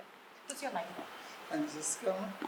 ਇਹ ਜਦੋਂ 92 'ਚ ਭਦੌੜ ਆਏ ਜੀ, 94 'ਚ, ਤੇ ਉਦੋਂ ਇਹਨਾਂ ਦੀ ਰਿਸ਼ਤੇਦਾਰੀ ਆ ਭਦੌੜ ਮੇਜਰ ਆਸਤਨ ਦੀ, ਰੂਪਾ ਰਾਏ ਗੀਤਕਾਰ ਵੀ ਨੇ। ਉੱਥੇ ਮੇਰਾ ਮੇਲ ਹੋਇਆ ਇਹਨਾਂ ਨਾਲ। ਜਦੋਂ ਅਸੀਂ ਪਹਿਲੀ ਵਾਰੀ ਮਿਲੇ ਤੇ ਬਾਈ ਜੀ ਕਹਿੰਦੇ ਤੁਹਾਡਾ ਕੋਈ ਬੁੱਟਰ? ਮੈਂ ਕਿਹਾ ਜੀ ਹਾਂਜੀ। ਕਹਿੰਦੇ ਫਿਰ ਅਸੀਂ ਵੀ ਬੁੱਟਰ। ਅੱਛਾ। ਜੱਫੀ ਪਾਈ ਪਿਆਰ ਨਾਲ। ਉਸ ਮਿਲਣੀ ਤੋਂ ਲੈ ਕੇ ਮੇਜਰ ਆਸਤਨੀ ਕਲਾਕਾਰ ਤਾਂ ਫੇਵਰੇਟ ਹੋਈ ਹੋਏ, ਮਤਲਬ ਮੇਰੇ ਲਈ ਕਲਾਕਾਰ ਤੋਂ ਪਹਿਲਾਂ ਮੇਰੇ ਭਾਈ ਸੀ ਉਹ। ਉਸ ਦਿਨ ਤੋਂ ਮਿਲ ਕੇ ਐਂਡ ਤੱਕ ਜਿੰਨਾ ਚਿਰ ਰਹੇ ਬਾਈ ਜੀ, ਮਤਲਬ ਕਦੇ ਐਂ ਲੱਗਿਆ ਹੀ ਨਹੀਂ ਸੀ ਵੀ ਇਹ ਕੋਈ ਹਉਮੈ 'ਚ ਆ ਜਾਂ ਕੋਈ ਹਵਾ 'ਚ ਆ। ਜਿਵੇਂ ਪਹਿਲਾਂ ਧਰਤੀ ਨਾਲ ਜੁੜੀ ਸੀ, ਪਹਿਲੀ ਮੁਲਾਕਾਤ ਜਿਵੇਂ ਮਨ ਨੂੰ ਛੋਹੀ ਸੀ, ਉਸ ਤਰ੍ਹਾਂ ਕਲਾਕਾਰ ਸਟਾਰ ਬਣ ਕੇ ਵੀ ਜਦੋਂ ਪੂਰੀ ਤੂਤੀ ਬੋਲਦੀ ਸੀ ਬਾਈ ਦੀ, ਮੇਰੇ ਮੋਢੇ ਨਾਲ ਮੋਢਾ ਲਾ ਕੇ ਖੜ੍ਹਦੇ ਸੀ। ਔਰ ਮੇਰੇ ਨਾਲ ਇਹਨਾਂ ਦੇ ਨਿੱਜੀ ਬੜੇ ਸੰਬੰਧ ਨੇ। ਜਦੋਂ ਫ੍ਰੀ ਹੁੰਦੇ, ਮੈਂ ਸਾਡਾ ਖੇਤੀ ਕਰਨ ਵਾਲਾ ਪਰਿਵਾਰ ਆ, ਇਹਨਾਂ ਨੇ ਬੁੱਟਰ ਕਿੱਥੇ ਆ, ਖੇਤ ਆ ਗਿਆ ਮੈਂ, ਜੇ ਮੈਂ ਟਰੈਕਟਰ ਚਲਾਉਣਾ ਤਾਂ ਤੂੰ ਪਰੇ ਹਟ, ਮੈਂ ਟਰੈਕਟਰ ਚਲਾਉਣਾ। ਇਸ ਤਰ੍ਹਾਂ ਦਾ ਪਿਆਰ ਸੀਗਾ। ਬੜੀਆਂ ਯਾਦਾਂ ਨੇ ਬਾਈ ਜੀ ਦਾ ਬਹੁਤ। ਟਰੈਕਟਰ ਦੀ ਤੁਸੀਂ ਗੱਲ ਕੀਤੀ, ਤੁਸੀਂ ਮਾਈਕ ਰੱਖੋ, ਮਾਈਕ ਤੁਸੀਂ ਆਪਸ 'ਚ ਹੈ ਨਾ, ਜੋ ਟਰੈਕਟਰ ਦੀ ਤੁਸੀਂ ਗੱਲ ਕੀਤੀ, ਮੈਨੂੰ ਹਜੇ ਵੀ ਯਾਦ ਹੈ ਕਿ ਅੱਜ ਕੱਲ੍ਹ ਦੀ ਜਿਹੜੀ ਜਨਰੇਸ਼ਨ ਹੈ, ਸਿੱਧੂ ਮੂਸੇਵਾਲੇ ਦੀ ਗੱਲ ਕਰ ਲਈਏ ਜਾਂ ਅੱਜ ਕੱਲ੍ਹ ਜਿਹੜੇ ਅੱਜ ਕੱਲ੍ਹ ਦੇ ਗਾਇਕ ਕਲਾਕਾਰ ਨੇ, ਉਹਨਾਂ ਨੂੰ ਬਹੁਤ ਸੁਣਦੀ ਹੈ। ਸੋ ਜਦੋਂ ਜਦੋਂ ਮੇਰੇ ਅੰਦਰ ਇਹ ਤਲਬ ਉੱਠੀ ਕਿ ਮੈਨੂੰ ਜਾਣਨਾ ਚਾਹੀਦਾ ਮੇਜਰ ਰਾਜਸਥਾਨੀ ਕੌਣ ਹੈ, ਉਹ ਉਹੀ ਗੀਤ ਸੀਗਾ ਜਦੋਂ ਲਿਖਿਆ ਸੀਗਾ ਵੀ ਸੁਣ ਦਾ ਮੇਜਰ ਰਾਜਸਥਾਨੀ, ਵੀ ਹਰ ਟਰੈਕਟਰ ਤੇ ਉਹਨਾਂ ਦਾ ਜਿਹੜਾ ਗਾਣਾ ਵੱਜਦਾ ਸੀਗਾ। ਔਰ ਅੱਜ ਵੀ ਪਿੰਡਾਂ ਦੇ ਵਿੱਚ ਜਿਹੜਾ ਉਹਨਾਂ ਦੇ ਗੀਤ ਜਿਹੜੇ ਆ ਉਸੇ ਹੀ ਚਾਅ ਦੇ ਨਾਲ ਸੁਣੇ ਜਾਂਦੇ ਆ। ਸੋ ਨਵਦੀਪ, ਤੁਹਾਡਾ ਸ਼ੁਕਰੀਆ ਕਰਨਾ ਚਾਹਾਂਗੀ, ਤੁਸੀਂ ਉਹਨਾਂ ਦੇ ਨਾਲ ਮਿਲਵਾਇਆ ਜਿਨ੍ਹਾਂ ਨੇ ਇੱਕ ਜ਼ਿੰਦਗੀ ਦਾ ਅਰਸਾ ਜੀਆ। ਉਹਨਾਂ ਦੇ ਨਾਲ ਗੱਲਬਾਤ ਨਹੀਂ ਹੋ ਪਾਰੀ, ਪਰ ਇਹਨਾਂ ਤਿੰਨਾਂ ਦੇ ਵਿੱਚ ਜਿਹੜਾ ਉਹਨਾਂ ਦਾ ਅਹਿਸਾਸ ਤੁਸੀਂ ਸਾਨੂੰ ਦਿੱਤਾ ਹੈ ਸਾਡੇ ਦਰਸ਼ਕਾਂ ਨੂੰ। Thank you so much. ਮੈਂ ਚਾਹਾਂਗੀ ਤੁਸੀਂ ਤੁਹਾਡੇ ਕੋਲੋਂ ਜ਼ਰੂਰ ਜਾਣਨਾ ਚਾਹਾਂਗੀ, ਇੱਕ ਜਿਹੜਾ ਬੱਚਾ ਹੁੰਦਾ ਨਾ, ਉਹ ਘਰ ਦੇ ਵਿੱਚ ਦੇਖਦਾ ਹੈ ਕਿ ਬਾਪ ਨੂੰ ਉਹਦੇ ਦੋਸਤ ਮਿਲਣ ਆ ਰਹੇ, ਉਹਦੇ ਭਰਾ ਮਿਲਣ ਆ ਰਹੇ ਆ, ਸੋ ਉਹਨਾਂ ਦਾ ਵੀ ਉਹਦਾ ਕਿਤੇ ਨਾ ਕਿਤੇ ਉੱਦਾਂ ਦਾ ਹੀ ਹੋ ਜਾਂਦਾ, ਰਾਈਟ ਹੈ ਨਾ। ਤੇ ਉਹਨਾਂ ਦੇ ਪਿੱਛੋਂ ਅੱਜ ਉਹਨਾਂ ਨੂੰ ਯਾਦ ਕੀਤਾ ਜਾ ਰਿਹਾ ਹੈ। ਸੋ ਮੈਂ ਜ਼ਰੂਰ ਜਾਣਨਾ ਚਾਹਾਂਗੀ, ਜੇ ਤਿੰਨਾਂ ਬਾਰੇ ਤੁਸੀਂ ਗੱਲ ਕਰਨਾ ਚਾਹੋ, ਤੁਸੀਂ ਕੀ ਗੱਲ ਕਰਨਾ ਚਾਹੋਗੇ, ਜਾਂ ਉਸ ਸਮੇਂ ਦੇ ਵਿੱਚ ਤੁਸੀਂ ਇਹਨਾਂ ਨੂੰ ਕਿੱਦਾਂ ਵੇਖਦੇ ਹੋ, ਜਿੱਦਾਂ ਕਿ ਇਹ ਕਹਿੰਦੇ ਨੇ ਵੀ ਮੋਢੇ ਨਾਲ ਮੋਢਾ ਜੋੜ ਕੇ ਹਮੇਸ਼ਾ ਮੇਜਰ ਸਾਹਿਬ ਖੜੇ ਹੋਏ ਨੇ। ਜਿਵੇਂ ਕਿ ਸਭ ਨੂੰ ਪਤਾ ਸਾਡਾ ਬੈਕਗਰਾਉਂਡ ਜੋ ਰਾਜਸਥਾਨ ਦਾ ਸੀ, ਜਦੋਂ ਫਾਦਰ ਸਾਹਿਬ ਇਸ ਲਾਈਨ ਦੇ ਵਿੱਚ ਆਏ ਤਾਂ ਲੁਧਿਆਣੇ ਮੋਸਟਲੀ ਸਾਰੀ ਰਿਕਾਰਡਿੰਗ ਵਗੈਰਾ ਹੁੰਦੀ ਸੀ ਕੈਸਟਾਂ ਦੀ, ਤਾਂ ਅਸੀਂ ਭਦੌੜ ਵਿੱਚ ਆ ਕੇ ਰਹਿਣ ਲੱਗੇ ਜੀ, ਜਸਵੰਤ ਬੋਪਾ ਜੀ ਦੇ ਘਰੇ। ਅਸੀਂ 92 ਦੇ ਵਿੱਚ ਉੱਥੇ ਆਏ, ਉੱਥੇ ਅਸੀਂ ਤਕਰੀਬਨ 4 ਸਾਲ ਵਾਂਗੂ ਰਹੇ ਹਾਂ। ਅਤੇ 94 ਦੇ ਵਿੱਚ ਉਹਨਾਂ ਦੇ ਘਰੇ ਹੀ ਮੇਰਾ ਜਨਮ ਹੁੰਦਾ। ਅਤੇ ਮੇਰੇ ਅੰਕਲ ਜੀ ਜਗਰਾਜ ਬੁੱਟਰ ਜੀ, ਇਹ ਉਹਨਾਂ ਦੇ ਬਹੁਤ ਹੀ ਖਾਸ ਮਿੱਤਰ ਸੀ, ਅਤੇ ਇਹਨਾਂ ਦਾ ਘਰ ਸਾਡੇ ਉਸ ਘਰ ਤੋਂ 4 ਘਰ ਦੂਰ ਸੀ। ਤਾਂ ਜਿਵੇਂ ਕਿ ਸਾਡੀ ਪਹਿਲੀ ਇੰਟਰਵਿਊ ਹੋਈ ਤਾਂ ਲੋਕਾਂ ਦੇ ਬਹੁਤ ਫੋਨ 'ਤੇ ਮੈਸੇਜ ਆਉਂਦੇ ਆ, ਪਰਿਵਾਰ ਨੂੰ ਮਿਲ ਕੇ ਪਰਿਵਾਰ ਬਾਰੇ ਗੱਲਾਂ ਕਰਕੇ ਸੁਣ ਕੇ ਪਰਿਵਾਰ ਬਾਰੇ ਲੋਕਾਂ ਨੂੰ ਬਹੁਤ ਖੁਸ਼ੀ ਹੁੰਦੀ ਹੈ। ਤਾਂ ਪਿੱਛੇ ਜੇ ਲੋਕਾਂ ਨੇ ਆਖਿਆ ਕਿ ਅਸੀਂ ਜੋ ਉਹਨਾਂ ਦੇ ਨਾਲ ਭਾਈਚਾਰਾ, ਜਿਵੇਂ ਕਿ ਦੇਖੋ ਫੈਮਿਲੀ ਨੂੰ ਜਿੰਨੀ ਗੱਲ ਪਤਾ ਹੁੰਦੀ ਆ ਉਹ ਅਲੱਗ ਚੀਜ਼ ਹੁੰਦੀ ਹੈ, ਪਰ ਜਦੋਂ ਇੱਕ ਇਨਸਾਨ ਆਪਣੇ ਯਾਰਾਂ ਦੋਸਤਾਂ ਦੇ ਵਿੱਚ ਰਹਿੰਦਾ, ਜਿਵੇਂ ਇਹਨਾਂ ਨੇ ਗੱਲ ਕੀਤੀ ਕਿ ਸਟਾਰ ਬਣਨ ਤੋਂ ਪਹਿਲਾਂ ਅਤੇ ਸਟਾਰ ਬਣਨ ਤੋਂ ਬਾਅਦ, ਉਹ ਇਹ ਚੀਜ਼ਾਂ ਸ਼ੇਅਰ ਕਰ ਸਕਦੇ ਨੇ ਕਿ ਉਹਨਾਂ ਦੇ ਕਦੇ ਵੀ ਉਸ ਚੀਜ਼ ਦੇ ਵਿੱਚ ਚੇਂਜ ਨਹੀਂ ਆਇਆ। ਉਹਨਾਂ ਨੇ ਹਮੇਸ਼ਾ ਭਰਾ ਨੂੰ ਭਰਾ ਵਰਤਿਆ ਅਤੇ ਆਪਣੇ ਯਾਰ ਨੂੰ ਯਾਰ ਵਰਤਿਆ। ਅਤੇ ਸੁਖਚੈਨ ਮਾਨ ਜੀ ਬਾਰੇ ਸਾਰੇ ਜਾਣਦੇ ਨੇ, ਪਹਿਲੇ ਪ੍ਰੋਗਰਾਮ ਤੋਂ ਬਾਅਦ ਇਹਨਾਂ ਦੇ ਤਾਂ ਗਣ ਵਿੱਚ ਰਚੇ ਹੋਏ ਨੇ, ਬੇਸਿਕਲੀ ਅਸੀਂ ਵੀ ਇਹਨਾਂ ਦੇ ਨਾਲ ਹੀ ਰਚੇ ਹੋਏ ਹਾਂ। ਇਹਨਾਂ ਨੂੰ ਜੇ ਅਸੀਂ ਇੱਕ ਫੋਨ ਕਰਨਾ ਕਿ ਮਾਨਵੀਰ ਅੱਜ ਇੱਥੇ, ਮੈਂ ਇਹਨਾਂ ਨੂੰ 1 ਵਜੇ ਦਾ ਟਾਈਮ ਦਿੱਤਾ ਸੀ, ਇਹ ਕਹਿੰਦੇ ਮੈਂ ਤੇਰੇ ਕੋਲ 12 ਵਜੇ ਆ ਜਾਊਂ। 12:01 ਹੋਇਆ ਨਹੀਂ ਸੀ, ਹਾਜ਼ਰ ਸੀਗੇ। ਅਤੇ ਪ੍ਰੀਤ ਜੀ ਨਾਲ ਮੇਰੀ ਮੁਲਾਕਾਤ ਪਹਿਲਾਂ ਨਹੀਂ ਹੋਈ, ਪਰ ਇਹਨਾਂ ਦੇ ਗਾਣੇ ਮੇਰੇ ਬਹੁਤ ਫੇਵਰੇਟ ਸੀ। ਜੋ ਫਾਦਰ ਸਾਹਿਬ ਨੇ ਦੇ ਗਾਣੇ ਇਹਨਾਂ ਦੇ ਗਾਏ ਮੈਨੂੰ ਬਹੁਤ ਚੰਗੇ ਲੱਗਦੇ ਸੀ। ਮੇਰੇ ਮਨ ਦੀ ਰੀਸ ਸੀਗੀ ਕਿ ਕਦੇ ਮੈਨੂੰ ਮੌਕਾ ਮਿਲਿਆ ਤਾਂ ਮੈਂ ਉਹਨਾਂ ਨੂੰ ਜ਼ਰੂਰ ਇਨਵਾਈਟ ਕਰੂੰਗਾ, ਅਤੇ ਤੁਹਾਡੇ ਜ਼ਰੀਏ ਮੈਨੂੰ ਉਹ ਮੌਕਾ ਮਿਲਿਆ ਅਤੇ ਮੈਂ ਇਹਨਾਂ ਨੂੰ ਇਨਵਾਈਟ ਕੀਤਾ। ਅਸੀਂ 2 ਘੰਟੇ ਦੇ ਲਗਾਤਾਰ ਗੱਲਾਂ ਬਾਤਾਂ ਕਰ ਰਹੇ ਹਾਂ, ਅਤੇ ਗੱਲਾਂ ਬਾਤਾਂ ਕਰਦੇ ਇਹ ਭਾਵੁਕ ਹੋ ਰਹੇ ਸੀ, ਮੈਂ ਦੇਖਿਆ ਸੀ। ਤਾਂ ਉਹ ਸਮਾਂ ਸਾਨੂੰ ਫਿਰ ਯਾਦ ਆ ਜਾਂਦਾ, ਅਤੇ ਉਹ ਸਮੇਂ ਦੇ ਵਿੱਚ ਰਹਿ ਕੇ ਅਸੀਂ ਸਾਨੂੰ ਬੜੀ ਖੁਸ਼ੀ ਮਹਿਸੂਸ ਹੁੰਦੀ ਹੈ ਜੀ। ਜੀ, ਬਹੁਤ ਸ਼ੁਕਰੀਆ ਤੁਹਾਡਾ। ਸਰ, ਮੈਂ ਤੁਹਾਡੇ ਕੋਲੋਂ ਜਾਣਨਾ ਚਾਹਾਂਗੀ ਕਿ ਬਹੁਤ ਕੰਮ ਇਕੱਠਿਆਂ ਕੀਤਾ ਹੈ ਨਾ, ਉਹ ਕਿਹੜਾ ਗੀਤ ਸੀ ਜਿਸ ਤੋਂ ਬਾਅਦ ਤੁਹਾਡੇ ਦਿਲ ਨੂੰ ਸਕੂਨ ਮਿਲਿਆ ਕਿ ਹਾਂ ਇਹ ਮੇਜਰ ਨੇ ਗਾਇਆ ਹੈ, ਅਤੇ ਇਸ ਗੀਤ ਤੋਂ ਬਾਅਦ ਇੱਕ ਨਾਮ ਜਿਹੜਾ ਹੈ ਉਹ ਲੋਕਾਂ ਨੂੰ ਪਤਾ ਲੱਗਣ ਲੱਗ ਗਿਆ, ਯਾਨੀ ਕਿ ਕਹਿ ਲਈਏ ਕਿ ਫੇਮ ਕਿਸ ਗਾਣੇ ਤੋਂ ਬਾਅਦ ਮਿਲਿਆ ਤੁਹਾਡੇ ਦੋਵਾਂ ਨੂੰ, ਜਦੋਂ ਦੋਨਾਂ ਨੇ ਇੱਕ ਦੂਜੇ ਨੂੰ ਜੱਫੀ ਪਾ ਕੇ ਕਿਹਾ ਹੋਵੇ ਵੀ ਵਾਹ ਸਵਾਦ ਆ ਗਿਆ। ਮੈਂ ਦੱਸਾਂ, ਅੱਛਾ, ਮਧਰੋ ਜੀ ਲੜ ਮੜਦੀ ਮੇਰਾ ਫੇਵਰੇਟ ਗੀਤ ਸੀ। ਅੱਛਾ ਜੀ, ਇਹੀ ਸੀ। ਹਾਂਜੀ, ਇੱਕ ਸਾਡਾ ਡਿਊਟ ਗੀਤ ਦੁਗਾਣਾ ਗੀਤ ਜਿਹਨੂੰ ਕਹਿੰਦੇ ਅਸੀਂ ਜੀ, ਦੁਗਾਣਾ ਗੀਤ ਸੀ। ਉਸ ਸਮੇਂ 'ਚ ਸਾਡੀ ਵੈਸੇ ਵੀ ਗੱਲਬਾਤ ਹੁੰਦੀ ਜ਼ਿਆਦਾਤਰ, ਮੈਮ ਜੇ ਆਦਮੀ ਕਰਦਾ ਵਾਲਾ ਹੈ ਤਾਂ ਜ਼ਿਆਦਾਤਰ ਉਹਨਾਂ ਦੀ ਮੈਸੇਜ ਹੁੰਦੀ ਹੈ ਜੋ ਛੋਟੇ ਕੱਦ ਦੀ ਹੁੰਦੀ ਹੈ। ਅਸੀਂ ਉਸ ਗੱਲ ਨੂੰ ਮੁੱਖ ਲੈ ਕੇ ਬਸ ਜੋਰ ਭਰਜਾਈ ਦਾ ਇੱਕ ਦੁਗਾਣਾ ਲਿਖਿਆ ਸੀ ਜੀ, ਮਧਰੋ ਜੀ ਲੜ ਬੰਨ੍ਹਤੀ ਭਾਬੀ ਕੱਢਿਆ ਤੂੰ ਵੈਰ ਪੁਰਾਣਾ ਜੀ। ਉਹ ਉਸ ਗੀਤ ਨੂੰ ਬਹੁਤ ਹੀ ਉਹ ਚਾਹ ਕੇ ਗਾਉਂਦੇ ਸੀ ਅਤੇ ਬਹੁਤ ਹੀ ਸ਼ਿੱਦਤ ਨਾਲ ਗਾਇਆ ਉਹਨਾਂ ਨੇ ਜੀ। ਅਤੇ ਉਸ ਗੀਤ ਨੂੰ ਲੈ ਕੇ ਅਤੇ ਅਸੀਂ ਇੰਨਾ ਖੁਸ਼ ਹੁੰਦੇ ਅਤੇ ਗਾਉਂਦੇ, ਵੈਸੇ ਵੀ ਉੱਦਾਂ ਹੀ ਬੋਲਦੇ ਰਹਿੰਦੇ। ਮੇਰਾ ਉਹ ਮਧਰੋ ਜੀ ਲੜ ਬੰਨ੍ਹਤੀ ਗੀਤ ਉਹਨਾਂ ਨੇ ਬਹੁਤ ਅੱਛੇ ਢੰਗ ਨਾਲ ਗਾਇਆ ਅਤੇ ਲੋਕਾਂ 'ਚ ਪਾਪੂਲਰ ਕੀਤਾ। ਜੀ ਬਿਲਕੁਲ। ਅੱਛਾ, ਤੁਸੀਂ ਤੁਹਾਡੇ ਫੇਸ ਤੇ ਇੱਕਦਮ ਮੈਂ ਐਕਸਾਈਟਮੈਂਟ ਦੇਖੀ, ਕਿਉਂਕਿ ਆਈ ਐਮ ਸ਼ੋਰ ਤੁਸੀਂ ਇੱਕ ਉਸ ਏਰਾ ਦੇ ਵਿੱਚ ਗਏ ਹੈ ਨਾ। ਸਟੇਜ ਤੇ ਜਦੋਂ ਸ਼ੋਅ ਲੱਗਦਾ ਸੀਗਾ, ਜਦੋਂ ਐਂਟਰੀ ਹੁੰਦੀ ਸੀ, ਜਦੋਂ ਗੀਤਾਂ ਦੀ ਫਰਮਾਇਸ਼ ਥੱਲੋਂ ਹੁੰਦੀ ਸੀ ਆਡੀਅנס ਵੱਲੋਂ, ਹੈ ਨਾ, ਕਿਹੜਾ ਕਿੱਸਾ ਜਿਹੜਾ ਹੁਣ ਯਾਦ ਆ ਰਿਹਾ ਸੀ ਜਦੋਂ ਇਹਨਾਂ ਦੀ ਗੀਤ ਦੀ ਗੱਲ ਹੋਈ? ਉਹ ਤਾਂ ਕਈ ਵਾਰ ਤਾਂ ਮੈਂ ਕਮੇਡੀਅਨ ਸੀਗਾ, 2-3 ਗੀਤ ਤਾਂ ਮੈਂ ਉਹਦੀ ਫਰਮਾਇਸ਼ ਹੀ ਸੁਣ ਜਾਂਦਾ ਸੀਗਾ। ਮੇਰੇ ਫਰਮਾਇਸ਼ ਸੀ ਉਹਦੀ ਛੱਡ ਮੇਰੀ ਬਾਹ ਮਿੱਤਰ, ਇੱਕ ਸਾਡਾ 72 ਕਲਾ ਸ਼ਬਦ ਸੀ, ਇੱਕ ਇਹਨਾਂ ਵਾਲਾ ਮੇਰੇ ਢੋਲ ਦਾ ਹੀਰੋ ਵੰਡਾ ਨਹੀਂ ਮਧਰੋ ਜੀ ਲੜ ਬੰਨ੍ਹਤੀ। ਇਹ 4 ਤਾਂ ਮੈਂ ਸੁਣਨੇ ਹੀ ਹੁੰਦੇ, ਨਾਲੇ ਉਹਨਾਂ ਨੇ ਮੈਨੂੰ ਤਾੜਨਾ ਹੁੰਦਾ ਗੱਡੀ 'ਚ ਬੈਠ ਕੇ, ਇਹ ਤੈਨੂੰ ਫਰਮਾਇਸ਼ ਨਹੀਂ ਆਈ, ਇਹ ਤੂੰ ਆਪਦੇ ਸੁਣੇ ਆ। ਮੈਂ ਫਿਰ ਆਏ ਆ, ਲੋਕ ਐਡੀ ਦੂਰੋਂ ਆਏ ਆ, ਮੈਂ ਕੋਲੇ ਖੜ ਕੇ ਵੀ ਸੁਣ ਸਕਦਾ। ਹਾਂਜੀ, ਚਲ ਮੈਨੂੰ ਇਹ ਮੈਂ ਕਰ ਜਾਂਦਾ ਸੀਗਾ ਜੀ, ਆਪਾਂ ਚੰਗੀ ਤਰ੍ਹਾਂ ਆਪ ਹੀ ਲਵਾ ਜਾਂਦੇ ਧੱਕੇ ਨਾਲ, ਜਿਹੜੇ ਮੈਨੂੰ ਵਧੀਆ ਲੱਗਦੇ ਸੀਗੇ ਜੀ। ਸੋ ਤੁਹਾਡੇ ਕੋਲੋਂ ਜ਼ਰੂਰ ਜਾਣਨਾ ਚਾਹਾਂਗੇ, ਜਿੱਦਾਂ ਕਿ ਤੁਸੀਂ ਇੱਕ ਗੱਲ ਕੀਤੀ ਸੀਗੀ ਟਰੈਕਟਰ ਵਾਹੁਣ ਦੀ, ਹੈ ਨਾ, ਵੀ ਫੋਨ ਆ ਜਾਂਦਾ ਹੁੰਦਾ ਸੀਗਾ, ਹੋਰ ਕਿਸ ਤਰ੍ਹਾਂ ਦੀਆਂ ਗੱਲਾਂ ਬਾਤਾਂ ਅੱਜ ਵੀ ਯਾਦ ਆਉਂਦੀਆਂ ਨੇ ਜਦੋਂ? ਹਾਂਜੀ, ਬੜੀਆਂ ਯਾਦਾਂ ਨੇ ਮੈਨੂੰ, ਸਾਰੀਆਂ ਪਰਸਨਲ ਯਾਦਾਂ ਵੀ ਨੇ ਬੜੀਆਂ, ਬਹੁਤ ਪਿਆਰ ਦਿੰਦੇ ਸੀ। ਜੇ ਕਿਤੇ ਮੇਰਾ ਕੋਈ ਕੰਮ ਹੁੰਦਾ, ਇੱਕ ਵਾਰ ਦੀ ਮੈਂ ਤੁਹਾਨੂੰ ਗੱਲ ਸਾਂਝੀ ਕਰਦਾ ਪਰਸਨਲ, ਇਹ ਹੋ ਗਈ 95-96 ਦੀ ਗੱਲ ਹੈ ਜੀ। ਇੱਕ ਵਾਰ ਅਸੀਂ 4 ਕਿੱਲੇ ਪੈੜੀ ਲਈ ਤੇ ਉਦੋਂ ਬਾਈ ਦੀ ਪੂਰੀ ਤੂਤੀ ਬੋਲ ਦਿੰਦੀ ਸੀ, ਬਹੁਤ ਜ਼ਿਆਦਾ, ਬਹੁਤ ਨਾ। ਤੇ ਅਸੀਂ ਉਹ ਰਜਿਸਟਰੀ ਕਰਵਾਉਣੀ ਸੀ, ਤਹਿਸੀਲਦਾਰ ਸਾਹਿਬ ਪੈਸੇ ਮੰਗਦੇ ਸੀ। ਉਹਨਾਂ ਸਮੇਂ 'ਚ ਮੰਨ ਲਓ 20,000 ਰੁਪਈਆ ਮੰਗਦੇ ਸੀ। ਮੇਰੇ ਤਾਇਆ ਜੀ ਵੀ ਨੰਬਰਦਾਰ ਹੁੰਦੇ ਤੇ ਮੈਂ ਬਾਈ ਜੀ ਨਾਲ ਗੱਲ ਕਰੀ, ਮੈਂ ਕਿਹਾ ਬਾਈ ਇਹ ਰਜਿਸਟਰੀ ਕਰਾਉਣੀ ਤੇ ਪੈਸੇ ਮੰਗਦੇ ਨੇ। ਉਹ ਕਹਿੰਦਾ ਆਪਾਂ ਤੋਂ ਪੈਸੇ ਆਪਾਂ ਪੰਜੀ ਵੀ ਨਹੀਂ ਦੇਣੀ। ਤੇ ਮੈਂ ਬਜ਼ੁਰਗਾਂ ਨਾਲ ਸਾਡੇ ਨਾਲ ਗੱਲ ਕਰੀ, ਚਲੋ ਬਜ਼ੁਰਗ ਕਹਿੰਦੇ ਵੀ ਦੇਖ ਲਓ ਕਿਤੇ ਆਪਣੀ ਇਨਸਲਟ ਨਾ ਹੋਏ ਉੱਥੇ। ਮੈਂ ਨਹੀਂ ਬਾਈ ਜੀ ਇੱਕ ਥਾਪੜ ਦੇ ਨੇ, ਕੋਈ ਗੱਲ ਨਹੀਂ, ਚੱਲਾਂਗੇ। ਮੈਂ ਬਾਈ ਜੀ ਨਾਲ ਫੇਰ ਕਰੀ, ਮੈਂ ਬਾਈ ਕੋਈ ਆਪਣੀ ਇਨਸਲਟ ਨਾ ਹੋ ਜਾਏ। ਕਹਿੰਦੇ ਭੁੱਲ ਜਾਓ ਬਸ, ਤੁਸੀਂ ਮੈਨੂੰ ਦਿਨ ਦੱਸ ਦਿਓ, ਡੇਟ ਦੱਸ ਦਿਓ ਕਿਹੜੀ ਦਿਨ। ਡੇਟ ਦੱਸਤੀ ਬਾਈ ਨੂੰ, ਉਸ ਦਿਨ ਆ ਗਏ, ਪਹਿਲਾਂ ਹੀ ਆ ਕੇ ਚਲੇ ਗਏ ਜੀ। ਤਹਿਸੀਲਦਾਰ ਸਾਹਿਬ ਕੋਲ ਜਾ ਕੇ ਮੈਸੇਜ ਦਿੱਤਾ, ਉਹਨਾਂ ਦੇ ਮਤਲਬ ਰੀਡਰ ਨੇ ਵੀ ਬਾਹਰ ਮੇਜਰ ਵਾਸਤੇ ਨਹੀਂ ਆਏ। ਉਹ ਕਹਿੰਦੇ ਆਉਣ ਦਿਓ। ਚਲੋ ਉਹਨਾਂ ਨੇ ਬੜੀ ਬਰਾਬਰ ਕੁਰਸੀ ਦਿੱਤੀ, ਉਹਨਾਂ ਨੂੰ ਬਿਠਾਇਆ। ਚਲੋ ਉਹਨਾਂ ਨੇ ਦੱਸਿਆ ਵੀ, ਕਹਿੰਦੇ ਦੱਸੋ ਮੇਜਰ ਕਿਵੇਂ ਆਏ ਹੋ? ਕਹਿੰਦੇ ਜੀ ਇੱਕ ਰਜਿਸਟਰੀ ਆ, ਮੇਰਾ ਦੋਸਤ ਆ ਜਗਰਾਜ ਬੁੱਟਰ, ਉਹਨਾਂ ਦੀ ਰਜਿਸਟਰੀ ਆ। ਇਹ ਇਹਨਾਂ ਦੀ ਰਜਿਸਟਰੀ ਨਹੀਂ, ਮੇਰੀ ਰਜਿਸਟਰੀ ਆ। ਉਹ ਕਹਿੰਦੇ ਕਰ ਦਿੰਦੇ ਆ। ਕਰਤੀ, ਨਾਲੇ ਸਾਨੂੰ ਚਾਹ ਪਿਲਾਈ, ਪੂਰਾ ਸਾਡਾ ਨਿੱਘਾ ਸਵਾਗਤ ਕੀਤਾ। ਕਰਨ ਤੋਂ ਬਾਅਦ ਕਹਿੰਦੇ ਵੀ ਇਹ ਰਜਿਸਟਰੀ ਐਂ ਨਹੀਂ ਲਿਜਾਣੀ ਜਿਵੇਂ ਲੋਕ ਲਿਜਾਂਦੇ ਹੁੰਦੇ। ਉਹ ਕਹਿੰਦੇ ਫਿਰ ਹੋਰ ਕਿਵੇਂ ਲਿਜਾਣੀ ਆ? ਕਹਿੰਦੇ ਵੀ ਹੁਣੇ ਲੈ ਕੇ ਜਾਣੀ, ਨਹੀਂ ਤਾਂ ਇਹ ਤੀਜੇ ਦਿਨ ਰਜਿਸਟਰੀ ਦਿੰਦੇ ਆ ਜੀ। ਪਹਿਲਾਂ ਉਹਨੂੰ ਰਜਿਸਟਰ ਕਰਦੇ ਨੇ, ਫਿਰ ਮੋਹਰਾਂ ਵਗੈਰਾ ਲਾ ਕੇ ਕਹਿੰਦੇ ਹੁਣੇ ਲੈ ਕੇ ਜਾਣੀ। ਉਹ ਤਹਿਸੀਲਦਾਰ ਸਾਹਿਬ ਕਹਿੰਦੇ ਜੀ ਭੇਜੋ ਮੁੰਡਿਆਂ ਨੂੰ, ਕਹਿੰਦੇ ਕਰਕੇ ਹੁਣ ਦਿਓ। ਉਸੇ ਟਾਈਮ ਕਰਕੇ ਸਾਡਾ ਪਰਿਵਾਰ ਵੀ ਬੜਾ ਖੁਸ਼। ਉਹ ਕਹਿਣਗੇ ਵੀ ਬਾਕੀ ਮੁੰਡੇ ਦਾ ਨਾਂ ਚੱਲਦਾ। ਇਸ ਤਰ੍ਹਾਂ ਦਾ ਯਾਦਾਂ ਉਹ ਜੀ ਜਗਰਾਜ ਜੀ, ਉਹ ਤਹਿਸੀਲਦਾਰ ਸਾਹਿਬ ਸੀ ਰੁਪਿੰਦਰ ਸਿੰਘ ਮਣਕੂ। ਬਿਲਕੁਲ, ਉਹ ਇਹਨਾਂ ਦੇ ਬਹੁਤ ਫੈਨ ਸੀ, ਬਹੁਤ ਇੱਜ਼ਤ ਕਰਦੇ ਸੀ। ਉਹ ਇਹਨਾਂ ਦੇ ਫੈਨ ਸੀਗੇ ਜੀ। ਤਾਂਹੀਓ ਤਾਂ ਬਾਈ ਹੋਰ ਵੀ ਕਿਤੇ ਜੇ ਕਿਤੇ ਲੋੜ ਪੈਣੀ ਅੱਧੀ ਰਾਤ ਵੀ ਫੋਨ ਕਰਕੇ ਹਾਜ਼ਰ ਹੁੰਦਾ ਹੈ। ਫਿਰ ਮਣਕੂ ਸਾਹਿਬ ਨੇ ਇਹਨਾਂ ਨੂੰ ਕਿਸੇ ਮੇਲੇ ਤੇ ਬੁਲਾਇਆ ਸੀ ਸਪੈਸ਼ਲ। ਅਸੀਂ ਮੇਲਾ ਲਾ ਕੇ ਆਏ ਸੀ, ਮੁਫਤ ਚ ਲਾ ਕੇ ਆਏ ਸੀ। ਮਤਲਬ ਕਦੇ ਉਹਨਾਂ ਚ ਕਦੇ ਉਹਨਾਂ ਨੇ ਕੋਈ ਅੱਜ ਲਾਮਾ ਆ ਰਿਹਾ। ਹਾਂ ਇਸ ਤਰ੍ਹਾਂ ਦੀਆਂ ਗੱਲਾਂ, ਜਾਂ ਅਸੀਂ ਇਕੱਠੇ ਹੋਣਾ ਕਿਤੇ ਬੈਠੇ ਹੋਣਾ ਖੁਸ਼ੀ ਦੇ ਮੂਡ 'ਚ, ਤੇ ਮੈਨੂੰ ਉਹਨਾਂ ਦਾ ਬੜਾ ਪਸੰਦ ਗੀਤ ਹੁੰਦਾ ਇੱਕ, ਮੈਂ ਉਹੀ ਸੁਣਨਾ। ਉਹ ਅਸੀਂ ਕੁੱਲੀਆਂ ਨਾਲ ਨਿਭਾ ਲਾਂਗੇ ਨਾ ਕਰ ਮਹਿਲਾਂ ਦਾ ਮਾਨ ਕੁੜੀ, ਬਹੁਤ ਸੋਹਣਾ ਗੀਤ। ਗੀਤ ਬਾਈ ਜੀ ਸਾਰੇ ਸੋਹਣੇ ਸੀ, ਬੜੀਆਂ ਯਾਦਾਂ ਜੀ। ਤੁਹਾਡੇ ਕੋਲੋਂ ਜਾਣਨਾ ਚਾਹਾਂਗੀ, ਹਾਂਜੀ, ਮੈਂ ਸੁਣ ਰਹੀ ਸੀ ਕਿ ਐਦਾਂ ਦਾ ਸਮਾਂ ਵੀ ਆਇਆ ਸੀਗਾ ਇੱਕ, ਕਿ ਜਦੋਂ ਇੱਕ ਮਹੀਨੇ 2 ਮਹੀਨੇ ਸਾਜ਼ੀ ਆਪਣੇ ਜਿਹੜੇ ਸਾਜ਼ ਹੈ ਉਹ ਉਤਾਰ ਵੀ ਨਹੀਂ ਪਾਉਂਦੇ ਸੀ ਗੱਡੀਆਂ 'ਚੋਂ, ਬੈਕ ਟੂ ਬੈਕ ਅਖਾੜੇ ਹੁੰਦੇ ਸੀ। ਅਸੀਂ ਇਹ ਸੁੱਖ ਦੇ ਹੁੰਦੇ ਸੀ ਵੀ ਕੋਈ ਉਹਨਾਂ ਦਾ ਪੁਰਾਣਾ ਜਿਹਾ ਬੁੜਾ ਮਰ ਜੇ, ਅਸੀਂ ਅੱਜ ਕੱਪੜੇ ਧਵਾ ਲਈਏ। ਇਹ ਗੱਲ ਸੱਚ ਹੈ ਜੀ। ਗੱਡੀ ਦੀ ਸਰਵਿਸ ਅਸੀਂ ਕੋਈ ਹੋਰ ਗੱਡੀ ਕਰਕੇ, ਸਰਵਿਸ ਵੀ ਅਸੀਂ ਬਹੁਤ ਮੁਸ਼ਕਿਲ ਨਾਲ ਕਰਾਉਂਦੇ ਸੀ। ਤੇ ਮੇਰੇ ਜ਼ਿਆਦਾ ਜੀ 3 ਮਹੀਨੇ ਨਹੀਂ ਸਮਾਨ ਉਤਰਦਾ, ਸਾਰਾ ਸੀਜ਼ਨ ਨਹੀਂ ਉਤਰਦਾ ਸੀਗਾ ਜੀ। ਇੱਕ ਥੋੜੀ ਜੀ ਗੱਲ ਹੈ ਜੋ ਮੈਂ ਜਿੰਨਾ ਨੂੰ ਦੇਖਿਆ, ਕਹਿੰਦੇ ਵੀ ਕਿਉਂਕਿ ਅਸੀਂ ਵੀ ਜਾਣਦੇ ਜਿਹੜਾ ਬੰਦਾ ਰਹਿੰਦਾ ਹੀ ਸੜਕਾਂ ਤੇ ਹੈ, ਆਉਣ ਜਾਣ ਟਰੈਵਲ ਹੈ, 36 ਚੀਜ਼ਾਂ ਹੁੰਦੀਆਂ ਨੇ। ਕਹਿੰਦੇ ਸੀ ਵੀ ਮੇਜਰ ਜਿਹੜੇ ਸੀਗੇ ਉਹ ਕਿਤੇ ਨਾ ਕਿਤੇ ਕਿਸਮਤ ਦੇ ਧੜੀ ਕਹਾਂਦੇ ਸੀ, ਕਿਉਂਕਿ ਬਹੁਤ ਵਾਰ ਐਦਾਂ ਵੀ ਹੋਇਆ ਕਿ ਐਕਸੀਡੈਂਟ ਹੋਣ ਲੱਗਾ ਤੇ ਬਚਾਅ ਹੋ ਗਿਆ, ਜਾਂ ਰੱਬ ਨੇ ਹਮੇਸ਼ਾ ਆਪਣੀ ਮਿਹਰ ਵਾਲਾ ਹੱਥ ਰੱਖਿਆ ਸਿਰ ਤੇ। ਝਰੀਟ ਵੀ ਨਹੀਂ ਆਈ, ਇੰਨੇ ਭਿਆਨਕ ਐਕਸੀਡੈਂਟ ਸੀ ਜੀ। ਇੱਕ ਸਾਡਾ ਹੋਇਆ ਜੀ ਜਿਪਸੀ ਪਲਟੀ ਸਾਡੀ ਅਬੋਹਰ ਬਾਈਪਾਸ 'ਤੇ।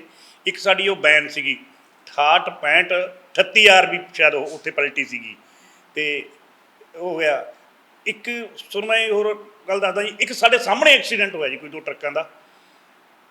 ਉਹਨਾਂ ਦੇ 2-4 ਬੰਦਿਆਂ ਨੂੰ ਅਸੀਂ ਆਪ ਦਾਖਲ ਕਰਵਾ ਕੇ ਬਠਿੰਡੇ ਹਸਪਤਾਲ ਦੇ ਵਿੱਚ 4-5 ਜਿੰਨੇ ਵੀ ਦਵਾਈ ਆਈ ਸੀ ਦਵਾਈ ਦਵਾ ਕੇ ਉੱਥੋਂ ਫੋਨ ਉਹਨਾਂ ਦੇ ਰਿਸ਼ਤੇਦਾਰਾਂ ਨੂੰ ਫੋਨ ਕਰਕੇ ਧੂਰੀ ਦੇ ਵੱਲ ਦੇ ਸੀਗੇ ਰਿਸ਼ਤੇਦਾਰ, ਜਦੋਂ ਆ ਗਏ ਅਸੀਂ ਫੇਰ ਘਰੇ ਆਏ ਸੀਗੇ ਜੀ, ਨਾ ਕਿ ਫੇਰ ਮੁੜ ਗਈ ਪ੍ਰੋਗਰਾਮ 'ਤੇ। ਇਹ ਲੋਕਾਂ ਦੀ ਹਮਦਰਦੀ ਵੀ ਇੰਨੀ ਕਰਦੇ ਸੀ। ਰਾਈਟ ਜੀ। ਸਰ ਤੁਹਾਡੇ ਕੋਲੋਂ ਜਾਣਨਾ ਚਾਹਾਂਗੀ, ਗੱਲਬਾਤ ਹੋ ਰਹੀ ਹੈ ਜਦੋਂ ਤੁਹਾਡੇ ਨਾਲ ਬਹਿੰਦੇ ਸੀਗੇ ਹੈ ਨਾ, ਕਦੀ ਉਹਨਾਂ ਦੇ ਦਿਲ ਦਾ ਕੋਈ ਗੀਤ ਤੁਸੀਂ ਲਿਖਿਆ ਜਿਹੜਾ ਉਹਨਾਂ ਨੇ ਕਿਹਾ ਵੀ ਮੈਂ ਕੁਛ ਇੱਦਾਂ ਦਾ ਗਾਉਣਾ ਚਾਹੁੰਦਾ, ਕੁਛ ਇੱਦਾਂ ਦਾ ਬਹਿ ਕੇ ਲਿਖੀਏ ਆਪਾਂ? ਹਾਂਜੀ ਜੀ, ਇਹ ਸਾਡੀਆਂ ਖੁੱਲ੍ਹੀਆਂ ਗੱਲਾਂ ਬਾਤਾਂ ਹੁੰਦੀਆਂ। ਉਦੋਂ ਪਹਿਲਾਂ ਉਹਨਾਂ ਦੇ ਕੁਝ ਗੀਤ ਕੱਟ ਕੇ ਕਿਸੇ ਹੋਰ ਗੀਤਕਾਰਾਂ ਨੇ, ਗਾਇਕਾਂ ਨੇ ਆਪਣੇ ਢੰਗ ਦੇ ਉਹਨਾਂ ਦੇ ਜਵਾਬ 'ਚ ਗੀਤ ਲਿਖਦੇ ਸੀਗੇ। ਮੈਨੂੰ ਬਾਈ ਕਹਿੰਦੇ ਬਾਈ ਯਾਰ ਆਪਾਂ ਕੋਈ ਇਸ ਤਰ੍ਹਾਂ ਦਾ ਗੀਤ ਕਰੀਏ ਵੀ ਜਿਹੜਾ ਮੇਰੇ ਗੀਤ ਉਹਨਾਂ ਨੇ ਕੱਟੇ ਆ, ਜਿਵੇਂ ਬਾਈ ਭਿੰਦਰ ਡੱਬਾਲੀ ਦਾ ਨਾਂ ਲੈਂਦੇ ਸੀ। ਹਾਲਾਂਕਿ ਗੀਤ ਉਹਨਾਂ ਨੇ ਨਹੀਂ, ਉਹਨਾਂ ਦੀ ਦੇਖ ਰੇਖ 'ਚ ਹਰਦੇਵ ਮਾਹੀ ਨੰਗਲ ਜੀ ਨੇ ਗਾਇਆ ਸੀ। ਉਹਦੇ ਸੀਗਾ ਤੂੰ ਵਿਆਹ ਕਰਵਾਉਂਦਾ ਜੀ ਸਦਕੇ ਪਰ ਸਾਡੇ ਪਿੰਡ ਨਹੀਂ ਢੁੱਕਣਾ ਸੀ। ਮੈਨੂੰ ਕਹਿੰਦੇ ਯਾਰ ਇਹਦੇ ਵਿੱਚ ਨਾ ਆਪਾਂ ਇਹਦੇ ਬਦਲ 'ਚ ਗੀਤ ਲਿਖ। ਜਾਂ ਮੇਰੇ ਦਿਮਾਗ 'ਚ ਆਇਆ ਚਲੋ ਮੈਂ ਇਹਦੇ ਬਦਲ 'ਚ ਗੀਤ ਲਿਖਿਆ। ਉਹਦਾ ਮੈਂ ਉਸ ਮਜਬੂਰੀ ਲਿਖੀ ਮੁੰਡੇ ਦੀ, ਤੈਨੂੰ ਕੁੜੀਆਂ ਵਿਚਾਲੇ ਖੜੀ ਵੇਖ ਕਿੰਨੀ ਰੀਬਨ ਗਿਆ ਨਾ ਕੱਟਿਆ। ਮੈਂ ਜਦੋਂ ਬਾਈ ਨੂੰ ਸੁਣਾਇਆ, ਬਾਈ ਬਹੁਤ ਖੁਸ਼ ਹੋਏ, ਮੇਜਰ ਹਾਸਨ ਜੀ ਕਹਿੰਦੇ ਬਾਈ ਆਪਾਂ ਗਾਵਾਂਗੇ। ਪਰ ਉਸ ਸਮੇਂ ਦੇ ਕੋਈ ਹਿਸਾਬ ਇਸ ਤਰ੍ਹਾਂ ਦੇ ਸੀ ਪ੍ਰਿਆ ਕੰਪਨੀ ਦੇ ਬਾਂਸਲ ਜੀ, ਇਹਨਾਂ ਨੂੰ ਕਹਿੰਦੇ ਯਾਰ ਵੀ ਆਪਣੇ ਕੋਲ ਇੱਕ ਉਹੀ ਆਰਟਿਸਟ ਹਾਲੇ ਸੰਘਰਸ਼ਮਈ ਹੈ, ਹਰਦੇਵ ਮਾਹੀ ਨੰਗਲ ਜੀ, ਆਪਾਂ ਇਹ ਗੀਤ ਨੂੰ ਮੇਜਰ ਨਾਲੋਂ, ਮੇਜਰ ਤਾਂ ਵੈਸੇ ਹੀ ਹਿੱਟ ਹੈ, ਇਸ ਗੀਤ ਨੂੰ ਜੇ ਉਸੇ ਗਾਇਕ ਤੋਂ ਗਵਾਈਏ ਤਾਂ ਹੋਰ ਵੀ ਚਾਰ ਚੰਨ ਲੱਗ ਜਾਣਗੇ। ਜੋ ਗੀਤ ਮੈਂ ਲਿਖਿਆ ਬਾਈ ਮੇਜਰ ਵਾਸਤੇ ਸੀ, ਪਰ ਉਹ ਗਾਇਆ ਹਰਦੇਵ ਮਾਹੀ ਨੰਗਲ ਜੀ ਨੇ, ਪਰ ਉਹ ਵੀ ਉਹਦੀ ਪਹਿਚਾਣ ਵੱਖਰੀ ਹੋ ਗਈ, ਮੇਰੀ ਵੀ ਉਸ ਗੀਤ ਨਾਲ ਪਹਿਚਾਣ ਵੱਖਰੀ ਹੋਈ, ਅਤੇ ਉਹ ਕੈਸਟ ਵੀ ਸਾਰੀ ਹਿੱਟ ਗਈ। ਉਹ ਗਾਇਆ ਅਤੇ ਲਿਖਿਆ ਸਾਰਾ ਮੇਜਰ ਵਾਸਤੇ ਲਿਖਿਆ ਗਿਆ ਸੀ ਜੀ। ਜਿੱਦਾਂ ਤੁਸੀਂ ਕਿਹਾ ਕਿ ਇੱਦਾਂ ਦੀਆਂ ਬਹੁਤ ਸਾਰੀਆਂ ਜਿਹੜੀਆਂ ਗੱਲਾਂ ਹੁੰਦੀਆਂ ਨੇ, ਚਾਹੇ ਪ੍ਰੋਫੈਸ਼ਨਲੀ ਕਹਿ ਲਈਏ ਚਾਹੇ ਪਰਸਨਲੀ ਕਹਿ ਲਈਏ, ਹੈ ਨਾ, ਜਦੋਂ ਬੰਦਾ ਬਹੁਤ ਸਾਰੀ ਚੀਜ਼ਾਂ ਡਿਸਕਸ ਕਰਦਾ, ਜਦੋਂ ਤੁਸੀਂ ਕਿਹਾ ਗੀਤ ਉਹਨਾਂ ਲਈ ਸੀ, ਕਿਸੇ ਹੋਰ ਨੇ ਗਾ ਲਿਆ, ਗੀਤ ਉਹਨਾਂ ਲਈ ਸੀ, ਕੋਈ ਹੋਰ ਬਦਲ ਕੇ ਗਾ ਗਿਆ। ਸੋ ਇਸ ਤਰ੍ਹਾਂ ਦੀ ਜੇ ਗੱਲ ਕਰੀਏ, ਮੇਜਰ ਜੀ ਸਾਰਿਆਂ ਦੀ ਸੁਣਦੇ ਸੀ, ਸਾਰਿਆਂ ਨਾਲ ਖੜਦੇ ਸੀ, ਪਰ ਉਹ ਆਪਣੀਆਂ ਵੀ ਸੁਣਾਉਂਦੇ ਹੋਣਗੇ। ਸੁਣਾਉਂਦੇ। ਪਰ ਇੱਕ ਗੱਲ ਜ਼ਰੂਰ ਹੈ ਮੈਮ, ਉਹ ਗੀਤਕਾਰਾਂ ਨੂੰ ਬਹੁਤ ਜ਼ਿਆਦਾ ਰਿਸਪੈਕਟ ਦਿੰਦੇ ਸੀ। ਗੀਤਕਾਰ ਨੂੰ ਕਦੇ ਵੀ ਉਹ ਡੋਲਣ ਨਹੀਂ ਦਿੰਦੇ ਸੀ ਕਿਸੇ ਗੱਲੋਂ, ਪਹਿਲੀ ਗੱਲ ਤਾਂ।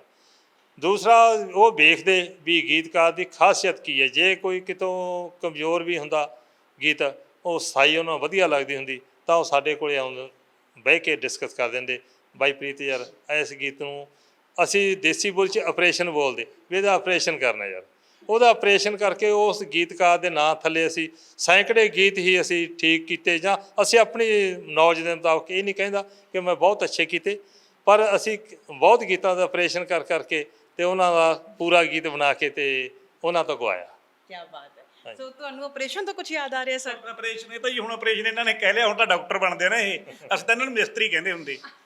ਜਦੋਂ ਆਉਂਦੇ ਵੀ ਪ੍ਰੀਤ ਆਇਆ ਹੋਇਆ, ਉਹ ਕਹਿੰਦੇ ਪ੍ਰੀਤ ਨਹੀਂ ਆਇਆ, ਮਿਸਤਰੀ ਲੱਗਿਆ ਹੋਇਆ, ਕਿਉਂਕਿ ਇਹ ਉੱਪਰ ਚੁਬਾਰੇ 'ਚ ਸਾਡੇ ਗੀਤਾਂ ਜਿਹਨਾਂ ਜਿੱਥੇ ਕੋਈ ਘਾਟ ਲੱਗਦੀ, ਇਹ ਲਾਈਨਾਂ ਉੱਧਰੋਂ ਉੱਧਰ ਸਾਰੇ ਧਾਰਮਿਕ ਤੋਂ ਸਾਹਿਤਕ ਤੋਂ ਜਿੰਨੇ ਵੀ ਗੀਤ ਹੁੰਦੇ, ਇਹ ਉੱਧਰ ਉੱਧਰ ਲਾਈਨ ਕਰਕੇ ਉਹਨਾਂ ਗੀਤਕਾਰਾਂ ਦੇ ਨਾਂ ਥੱਲੇ ਰਿਕਾਰਡ ਹੋਣਾ ਹੁੰਦਾ ਸੀ, ਇੱਧਰ ਉੱਧਰ ਕਰਦੇ ਹੁੰਦੇ।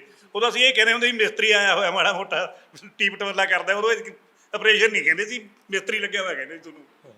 ਹਾਂਜੀ ਹਾਂਜੀ, ਇਹ ਸਾਡੀ ਦੇਸੀ ਬੋਲੀ, ਭਰਾਵਾਂ ਦੀ ਦੇਸੀ ਬੋਲੀ ਸੀ। ਚਲੋ ਥੋੜ੍ਹੀ ਜਿਹੀ ਆਪਾਂ ਹੁਣ ਨਵੀਂ ਜਨਰੇਸ਼ਨ ਦੇ ਹਿਸਾਬ ਨਾਲ ਉਹਨੂੰ ਆਪਰੇਸ਼ਨ ਬੋਲਣ ਲੱਗ ਗਏ, ਉਦੋਂ ਸਾਡੀ ਦੇਸੀ ਸੀ ਸਾਰੀ ਗੱਲ। ਇੱਕ ਕਿੱਸਾ ਵੀ ਸੀ ਜੋ ਰਾਤੋਂ ਰਾਤ ਰਾਮਪੁਰੇ ਆਏ ਸੀ, ਮੈਂ ਚਾਹੁੰਦਾ ਕਿ ਇਹ ਸ਼ੇਅਰ ਕਰ। ਤੁਸੀਂ ਕੁਝ ਚਾਹੁੰਦੇ ਨੇ ਨਵਦੀਪ? ਹਾਂਜੀ, ਉਹ ਇਸ ਤਰ੍ਹਾਂ ਸੀ ਜੀ, ਇਹ ਨਵਦੀਪ ਜੋ ਸਾਡਾ ਤਾਂ ਨਵੀ ਸੀ, ਇਹ ਬਹੁਤ ਛੋਟਾ ਸੀ, ਸਾਡੇ ਬੁੱਕਲ 'ਚ ਖੇਡਿਆ ਜੀ ਇਹ।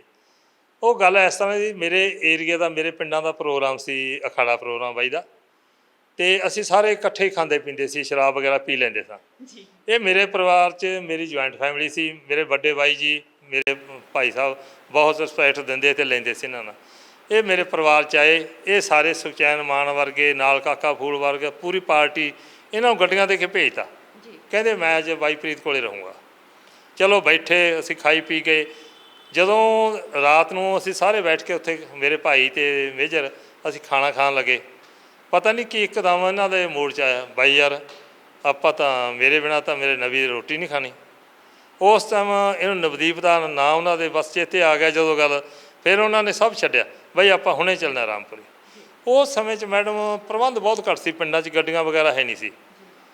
ਮੈਂ ਉਹਨਾਂ ਨੂੰ ਕਿਹਾ ਯਾਰ ਵੀ ਆਪਣੇ ਤਾਂ ਗੱਡੀ ਵੀ ਆਪਾਂ ਭੇਜਤੀ, ਸਾਰੀਆਂ ਗੱਡੀਆਂ ਵੀ ਕੋਲੇ ਨਹੀਂ, ਅਤੇ ਮੋਬਾਇਲ ਵਗੈਰਾ ਵੀ ਨਹੀਂ ਹੁੰਦੇ, ਜਿਹੜਾ ਮੰਗਾ ਲਈਏ ਵੀ ਗੱਡੀ। ਉਹ ਕੋਈ ਗੱਲ ਨਹੀਂ ਬਾਈ, ਆਹ ਘਰੇ ਟਰੈਕਟਰ ਖੜ੍ਹਾ ਆਪਣੇ, ਆਪਾਂ ਟਰੈਕਟਰ 'ਤੇ ਚੱਲਦੇ ਹਾਂ, ਆਪਾਂ ਜੱਟ ਬੰਦੇ ਹਾਂ। ਅਤੇ ਉਹ ਟਰੈਕਟਰ ਵਾਸਤੇ ਹੀ ਤਿਆਰ ਹੋ ਗਏ, ਪਰ ਅਸੀਂ ਨਾਲ ਬਾਦਲ ਪਿੰਡ ਤੋਂ ਅਤੇ ਇੱਕ ਕਿਰਾਏ 'ਤੇ ਗੱਡੀ ਲਈ। ਰਾਤ ਨੂੰ ਅਸੀਂ 2-2:30 ਵਜੇ ਇੱਥੇ ਪਹੁੰਚੇ ਰਾਮਪੁਰਾ। ਆਉਂਦਿਆਂ ਨੂੰ ਅਤੇ ਨਵਦੀਪ ਤਾਂ ਸੁੱਤਾ ਪਿਆ, ਚੱਲ ਆ ਕੇ ਇਹਨੂੰ ਨਾਲ ਲੈ ਕੇ ਸੌ ਗਏ। ਪੂਰੀ ਸਾਡੀ ਪੀਤੀ ਹੋਈ ਸੀ ਦੋਨਾਂ ਦੀ। ਜਦੋਂ ਸੁਬਾਹ ਉੱਠੇ ਅਤੇ ਉਹਨਾਂ ਨੇ ਵੀ ਮਹਿਸੂਸ ਕਰਿਆ ਆਪਣੇ ਆਪ ਨੂੰ ਵੀ ਯਾਰ ਮੈਂ ਰਾਤ ਤੱਕ ਆ ਜਾਣੇ ਪਿਆ ਸੀ ਅਤੇ ਸੁਬਾਹ ਇੱਥੇ ਕਿਉਂ। ਸੁਬਾਹ ਉੱਠੇ, ਬਾਈ ਯਾਰ ਆ ਤਾਂ ਤੇਰੇ ਪਿੰਡ ਸੀ, ਆਪਾਂ ਤਾਂ ਇੱਥੇ। ਮੈਂ ਆਖਿਆ ਯਾਰ ਤੂੰ ਰਾਤ ਜਿੱਦ ਕਰ ਗਿਆ ਅਤੇ ਫਿਰ ਆਪਾਂ ਨੂੰ ਆਉਣਾ ਪਿਆ। ਫਿਰ ਇੰਨੀ ਸਪੈਡ ਦਿੱਤੀ ਮੈਨੂੰ, ਬਾਈ ਯਾਰ ਤੂੰ ਮੈਥੋਂ ਵੱਡਾ ਬਾਈ ਸੀ, ਤੂੰ ਮੇਰੇ 2 ਮਾਰ ਕੇ ਮੇਰੀ ਪੀਤੀ ਲਾ ਦਿੰਦਾ, ਆਪਾਂ ਪਰਿਵਾਰ ਨੂੰ ਪਰੇਸ਼ਾਨ ਨਹੀਂ ਕਰਨਾ ਸੀ। ਵੀ ਇਸ ਤਰ੍ਹਾਂ ਦੀਆਂ ਯਾਦਾਂ ਜੁੜੀਆਂ ਹੋਈਆਂ, ਇੰਨੀ ਸਪੈਡ ਦਿੰਦੇ ਸੀ ਮੈਨੂੰ ਤਾਂ ਹੱਦੋਂ, ਬਸ ਮਹਿਸੂਸ ਹੀ ਕਰ ਸਕਦੇ, ਮੈਂ ਦੱਸ ਨਹੀਂ ਸਕਦਾ। ਮੈਂ ਸਮਝ ਸਕਦੀ ਹਾਂ ਸਰ, ਆਪ ਜ਼ਰੂਰ। ਬਿਲਕੁਲ ਕੁਝ ਕਮੀਆਂ ਸਿਰਫ ਯਾਦਾਂ ਬਣ ਕੇ ਰਹਿ ਜਾਂਦੀਆਂ ਨੇ, ਲੇਕਿਨ ਪੂਰੀਆਂ ਨਹੀਂ ਹੋ ਸਕਦੀਆਂ। ਜਦੋਂ ਦੀ ਗੱਲਬਾਤ ਸ਼ੁਰੂ ਹੋਈ ਹੈ ਸਰ, ਤੁਹਾਡੇ ਦਿਮਾਗ 'ਚ ਮੈਨੂੰ ਲੱਗਦਾ ਕੁਛ ਨਾ ਕੁਛ ਗੱਲਾਂ ਜਿਹੜੀਆਂ ਨੇ ਆ ਰਹੀਆਂ ਨੇ। ਕਦੀ ਤੁਸੀਂ ਸਮਾਈਲ ਕਰਦੇ ਹੋ, ਕਦੀ ਤੁਸੀਂ ਇੱਕਦਮ ਸੀਰੀਅਸ ਹੋ ਜਾਂਦੇ ਹੋ। ਆਈ ਮੀਨ ਕੁਛ ਯਾਦ ਹੈ ਜਿਹੜੀ ਇਸ ਟਾਈਮ ਮਾਈਂਡ 'ਚ ਹੈ ਤੁਹਾਡੇ? ਮੈਂ ਤਾਂ ਇਹ ਹੈ ਜੀ, ਹੁਣ ਮੈਂ ਇਹੀ ਇੱਦਾਂ ਹੀ ਲੱਗਦਾ ਵੀ ਜਿਵੇਂ ਬਾਰਡਰ 'ਤੇ ਮੇਲਿਆਂ ਦੇ ਪ੍ਰੋਗਰਾਮ ਲਾਈ ਜਾਂਦੇ ਹੁੰਦੇ ਆ। ਮੈਂ ਹੁਣ ਫਿਰੋਜ਼ਪੁਰ ਬਾਰਡਰ 'ਤੇ ਫਿਰਦਾ ਜੀ। ਉੱਧਰ ਇਸ ਰੁੱਤ ਗਰਮੀ ਦੇ ਵਿੱਚ ਪੀਰਾਂ ਦੇ ਮੇਲੇ ਚੱਲਦੇ ਆ ਗਰਮੀ ਦੇ ਵਿੱਚ, ਫਾਜ਼ਿਲਕਾ ਏਰੀਆ, ਫਿਰੋਜ਼ਪੁਰ ਏਰੀਆ, ਰਾਜਸਥਾਨ 'ਚ ਵੀ ਕੁਛ ਏਰੀਏ ਦੇ ਵਿੱਚ, ਅੰਮ੍ਰਿਤਸਰ ਏਰੀਆ, ਇਹ ਸਾਡਾ ਗਰਮੀ ਦਾ ਸੀਜ਼ਨ ਹੁੰਦਾ ਸੀਗਾ ਜੀ। ਹੁਣ ਉਹ ਸਾਰੀਆਂ ਯਾਦਾਂ ਵੀ ਅਸੀਂ ਤਾਰ ਦੇ ਨੇੜੇ ਵੀ ਲੈ ਕੇ ਆਏ ਹਾਂ। ਸਾਨੂੰ ਇੱਕ ਪ੍ਰੋਗਰਾਮ ਇੱਦਾਂ ਦਾ ਸੀ, ਪਾਕਿਸਤਾਨੀ ਵੀ ਸੁਣਨ ਆਏ ਸੀਗੇ ਤਾਰ ਤੋਂ ਪਰਲੇ ਪਾਸੇ। ਉੱਥੇ ਇੱਕ ਪੀਰਾਂ ਦੀ ਜਗ੍ਹਾ ਸਾਂਝੀ ਆ, ਇੱਕ ਪਿੱਪਲ ਦਾ ਦਰਖਤ ਹੈ, ਅੱਧਾ ਇੰਡੀਆ 'ਚ ਹੈ ਅੱਧਾ ਪਾਕਿਸਤਾਨ 'ਚ ਹੈ, ਉਹ ਵੀ ਉੱਥੇ ਮੱਥਾ ਟੇਕਣਾ ਸੀ, ਉਹ ਵੀ ਸੁਣਨ ਆਏ ਸੀਗੇ।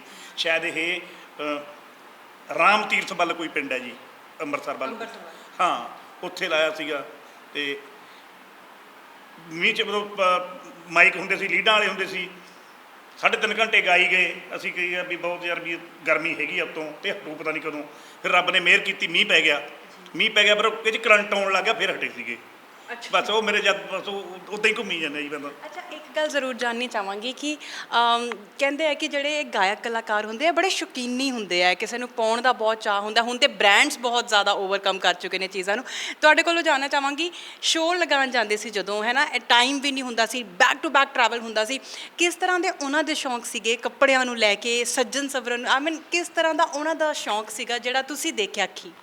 ਕੱਪੜਿਆਂ ਦਾ ਜੀ ਆਮ ਸਾਦਾ ਹੀ ਸੀਗਾ ਜੀ, ਸਾਦਾਪਣ ਸੀਗਾ, ਪਰ ਸੋਨੇ ਦੇ ਬਹੁਤ ਸ਼ੌਕੀਨ ਸੀ। ਅੱਛਾ, ਗੋਲਡ ਦੇ ਜੀ। ਉਹਨਾਂ ਦਾ ਇਹ ਵੀ ਮਤਲਬ ਨਹੀਂ ਸੀ ਮੈਂ ਲੋਕਾਂ ਨੂੰ ਦਿਖਾਉਣ ਚੱਲਿਆ, ਉਹ ਪਿਆਂ ਦੇ ਵੀ ਪਾਇਆ ਹੁੰਦਾ ਸੀ ਉਹਨਾਂ, 3 ਚੈਨੀਆਂ ਸਾਰੀਆਂ ਉਂਗਲਾਂ ਛਾਪਾਂ, ਬ੍ਰੈਸਲੈਟ, ਉਹ ਆਮ ਰੂਟੀਨ 'ਚ ਕਿਤੇ ਜਾਂਦੇ ਤਾਂ ਵੀ ਪਾਇਆ ਹੁੰਦਾ ਸੀ। ਉਹਨੂੰ ਉਤਾਰਦੇ ਨਹੀਂ ਸੀਗੇ ਜੀ। ਬੇਸ਼ੱਕ ਰਾਤ ਹੈ, ਬੇਸ਼ੱਕ ਸ਼ੋਅ 'ਤੇ ਆ, ਬੇਸ਼ੱਕ ਅਸੀਂ ਕਿਸੇ ਸਾਈਡ ਪ੍ਰੋਗਰਾਮ 'ਤੇ ਆ, ਉਹ ਉਹਨਾਂ ਦਾ ਮਨ ਪਾਉਂਦਾ, ਇਹ ਸ਼ੌਕ ਸੀ ਸੋਨੇ ਦਾ ਜੀ। ਹਾਂਜੀ ਜੀ, ਤੁਹਾਡੇ ਕੋਲੋਂ ਜਾਣਨਾ ਚਾਹਾਂਗੀ, ਜਦ ਇਕੱਠੇ ਬਹਿੰਦੇ ਸੀਗੇ ਸਾਰੇ, ਹੈ ਨਾ, ਤੇ ਕਿਹੜੀ ਇੱਕ ਗੱਲ ਹੈ ਜਿਹੜੀ ਸਿਰਫ ਉਹ ਤੁਹਾਡੇ ਨਾਲ ਹੀ ਕਰਦੇ ਸੀ? ਹੁੰਦੇ ਨਾ, ਹਰ ਦੋਸਤ ਦੀ ਇੱਕ ਸਪੈਸ਼ਲਿਟੀ ਹੁੰਦੀ ਹੈ, ਇੱਕ ਨੂੰ ਕਹਿਤਾ ਤੂੰ ਮੈਨੂੰ ਛੱਡ ਆਈ, ਇੱਕ ਨੂੰ ਕਹਿਤਾ ਚੱਲ ਆ ਬਾਜ਼ਾਰ ਚਲੀਏ, ਕਿਹੜੀ ਇਹੋ ਜਿਹੀ ਗੱਲ ਸੀ ਜਿਹੜੀ ਸਿਰਫ ਤੁਹਾਡੇ ਨਾਲ ਕੀਤੀ ਜਾਂਦੀ ਸੀ? ਮੈਂ ਕਿਸੇ ਨੂੰ ਘਟਨਾ ਦੱਸਦਾ ਬਾਈ ਜੀ, ਜਿਹੜੀ ਮੈਨੂੰ ਦੱਸ ਕੇ ਗਿਆ ਸੀ ਬਾਅਦ 'ਚ। ਮਤਲਬ ਉਹ ਕਿਸੇ ਨਾ STD 'ਤੇ ਬੈਠੇ ਸੀ, 2 ਬੰਦੇ ਹੋਰ ਸੀ, ਮੈਂ ਵੀ ਉਹਨਾਂ ਨੂੰ ਜਾਣਦਾ, ਬਾਈ ਜੀ ਵੀ ਜਾਣਦੇ ਸੀ, ਲੇਕਿਨ ਉਹਨਾਂ ਦਾ ਨਾਮ ਨਹੀਂ ਲਵਾਂਗੇ। ਅਤੇ ਉਹਨਾਂ ਨੂੰ ਮੇਰੇ ਕੋਲ ਮਾਰੂਤੀ ਕਾਰ ਹੁੰਦੀ, ਰਾਤ ਦੇ 10 ਕੁ ਵਜੇ ਵੀ ਸੀ, ਚਲੋ ਉੱਥੇ ਬੈਠੇ ਸੀ, ਉਹਨਾਂ ਨੂੰ ਲੋੜ ਪੈ ਗਈ ਫਰੀਦਕੋਟ ਜਾਣਾ ਸੀ। ਉਹ ਕਹਿੰਦੇ ਵੀ ਉਹਨਾਂ ਨਾਲ ਗੱਲ ਸਾਂਝੀ ਕਰੀ ਬਾਈ ਜੀ ਨੇ ਵੀ ਮੈਂ ਜਗਰਾਜ ਦੀ ਗੱਡੀ ਮੰਗਾ, ਮੇਰਾ ਨਾਮ ਜਗਰਾਜ ਮੈਨੂੰ। ਉਹ ਦੂਸਰੇ ਬੰਦੇ ਕਹਿੰਦੇ ਵੀ ਤੈਨੂੰ ਗੱਡੀ ਕਿੱਥੋਂ ਦੇ ਦੂੰ, ਕਿਸੇ ਨੂੰ ਸਾਈਕਲ ਮੰਗਿਆ ਨਹੀਂ ਦਿੰਦੇ। ਲੇਕਿਨ ਬਾਈ ਜੀ ਨੂੰ ਜਿੰਨਾ ਮੈਨੂੰ ਬਾਈ 'ਤੇ ਮਾਣ ਸੀ, ਉਹਨੂੰ ਵੀ ਮੇਰੇ ਨੂੰ ਵੱਧ ਮੇਰੇ 'ਤੇ ਮਾਣ ਸੀ। ਉਹ ਕਹਿੰਦੇ ਯਾਰ ਮੈਂ ਮੰਗੂਗਾ ਵੀ ਦੇਵੇ ਨਾ ਦੇਵੇ, ਦੇਖਦੇ। ਉਹਨੇ ਮੈਨੂੰ ਫੋਨ ਕੀਤਾ ਜੀ ਉੱਥੋਂ STD ਤੋਂ, ਰਾਤ ਦੇ 10 ਵਜੇ ਵੀ ਸੀ, ਮੈਂ ਆਪਣੇ ਘਰ ਪਿਆ ਸੀ। ਕਹਿੰਦਾ ਪੁੱਤਰ ਗੱਡੀ ਚਾਹੀਦੀ ਆ ਵੀ ਅਸੀਂ ਫਰੀਦਕੋਟ ਜਾਣਾ। ਮੈਂ ਕਿਹਾ ਵੀ ਲੈ ਜਾਓ ਬਾਈ ਜੀ ਆ ਕੇ। ਉਹਨੂੰ ਮੈਨੂੰ ਫੋਨ 'ਚ ਉੱਦਾਂ ਹੀ ਸੁਣੇ, ਕਹਿੰਦੇ ਵੀ ਹੁਣ ਬੋਲੋ। ਚਲੋ ਉਦੋਂ ਮੈਨੂੰ ਕੁਛ ਨਹੀਂ ਦੱਸਿਆ, ਉਹਨਾਂ ਨੇ ਆਏ, ਗੱਡੀ ਲੈ ਗਏ। ਉਹ ਜਾ ਕੇ ਫਿਰ ਉਹਨਾਂ ਨੂੰ ਹੋਰ ਪਿਆਰ ਦਾ ਸਬੂਤ ਮਿਲਿਆ ਵੀ ਮੇਰੀ ਗੱਡੀ ਦੇ ਵਿੱਚ ਟੇਪ ਜਿਹੜੀ ਉਦੋਂ ਹੁੰਦੀ ਸੀ, ਮਤਲਬ ਕੈਸਟ, ਉਹ ਚਿੱਪ ਨਹੀਂ ਸੀ ਹੁੰਦੀ, ਕੈਸਟ ਜਿਹੀ ਹੁੰਦੀ, ਉਹਨਾਂ ਦੇ 94 ਗੀਤ ਭਰਾਏ ਹੋਏ। ਉਹ ਕਹਿੰਦੇ ਵੀ ਇਹ ਅਸੀਂ ਫਰੀਦਕੋਟ ਤੱਕ ਜਾਂਦੇ ਵੀ ਆਉਂਦੇ ਹੋਏ ਸੁਣਦੇ, ਪਰ ਮੁੱਕੇ ਨਹੀਂ। ਇਸ ਕਰਕੇ ਫਿਰ ਉਹਨਾਂ ਨੇ ਮੈਨੂੰ ਗੱਲ ਦੱਸੀ, ਕਹਿੰਦਾ ਵੀ ਤੇਰੇ ਬਾਰੇ ਇੱਦਾਂ ਸੋਚਦੇ ਸੀ, ਕਹਿੰਦਾ ਮੈਨੂੰ ਇੰਨਾ ਮਾਣ ਸੀ ਵੀ ਬਾਈ ਮੈਨੂੰ ਜਵਾਬ ਨਹੀਂ ਦਿੰਦਾ। ਇਸ ਤਰ੍ਹਾਂ ਦੀਆਂ ਗੱਲਾਂ ਸੀ। ਇੱਕ ਇਹਨਾਂ ਦਾ ਹੈ, ਮੈਨੂੰ ਦੱਸਦਾ ਗੱਲ ਇਹਨਾਂ ਬਾਰੇ। ਬੜੇ ਲੋਕ ਕਹਿੰਦੇ ਜੀ ਕਿ ਜੋ ਉਹ ਗੱਲਾਂ ਕਹਿ ਕੇ ਬਹੁਤ ਸੱਚ ਹੋਈਆਂ। ਉਹ ਕਹਿੰਦੇ ਇੱਕ ਸਾਧ ਰੂਪੀ ਬੰਦਾ, ਉਹ ਇਹ ਦੱਸਣਗੇ ਇਹਨਾਂ ਦੀ ਮੈਰਿਜ ਤੋਂ 20 ਸਾਲ ਤੱਕ ਇਹਨਾਂ ਦੇ ਔਲਾਦ ਨਹੀਂ ਸੀ। ਉਹ ਕਿੱਸਾ ਇਹ ਦੱਸਣਗੇ, ਉਹ ਕੁਝ ਕਹਿ ਕੇ ਗਏ ਸੀ ਇਹਨਾਂ ਨੂੰ। ਸਾਂਝੀ ਗੱਲ ਨੂੰ ਉਹ ਇੱਦਾਂ ਸੀ ਮੈਡਮ, ਬਾਈ ਜੀ ਜਿਹੜੇ ਪੀੜ 'ਚ ਮੈਨੂੰ ਮਿਲਦੇ ਰਹੇ, ਮੇਰਾ ਵਿਆਹ ਤਾਂ 91 'ਚ ਹੋਇਆ ਵਾ ਸੀ, ਲੇਕਿਨ ਉਦੋਂ ਮੇਰੇ ਬੱਚਾ ਨਹੀਂ ਸੀ ਕੋਈ ਵੀ, ਅਤੇ 99 'ਚ ਮੇਰੀ ਬੇਟੀ ਹੋਈ ਸੀ।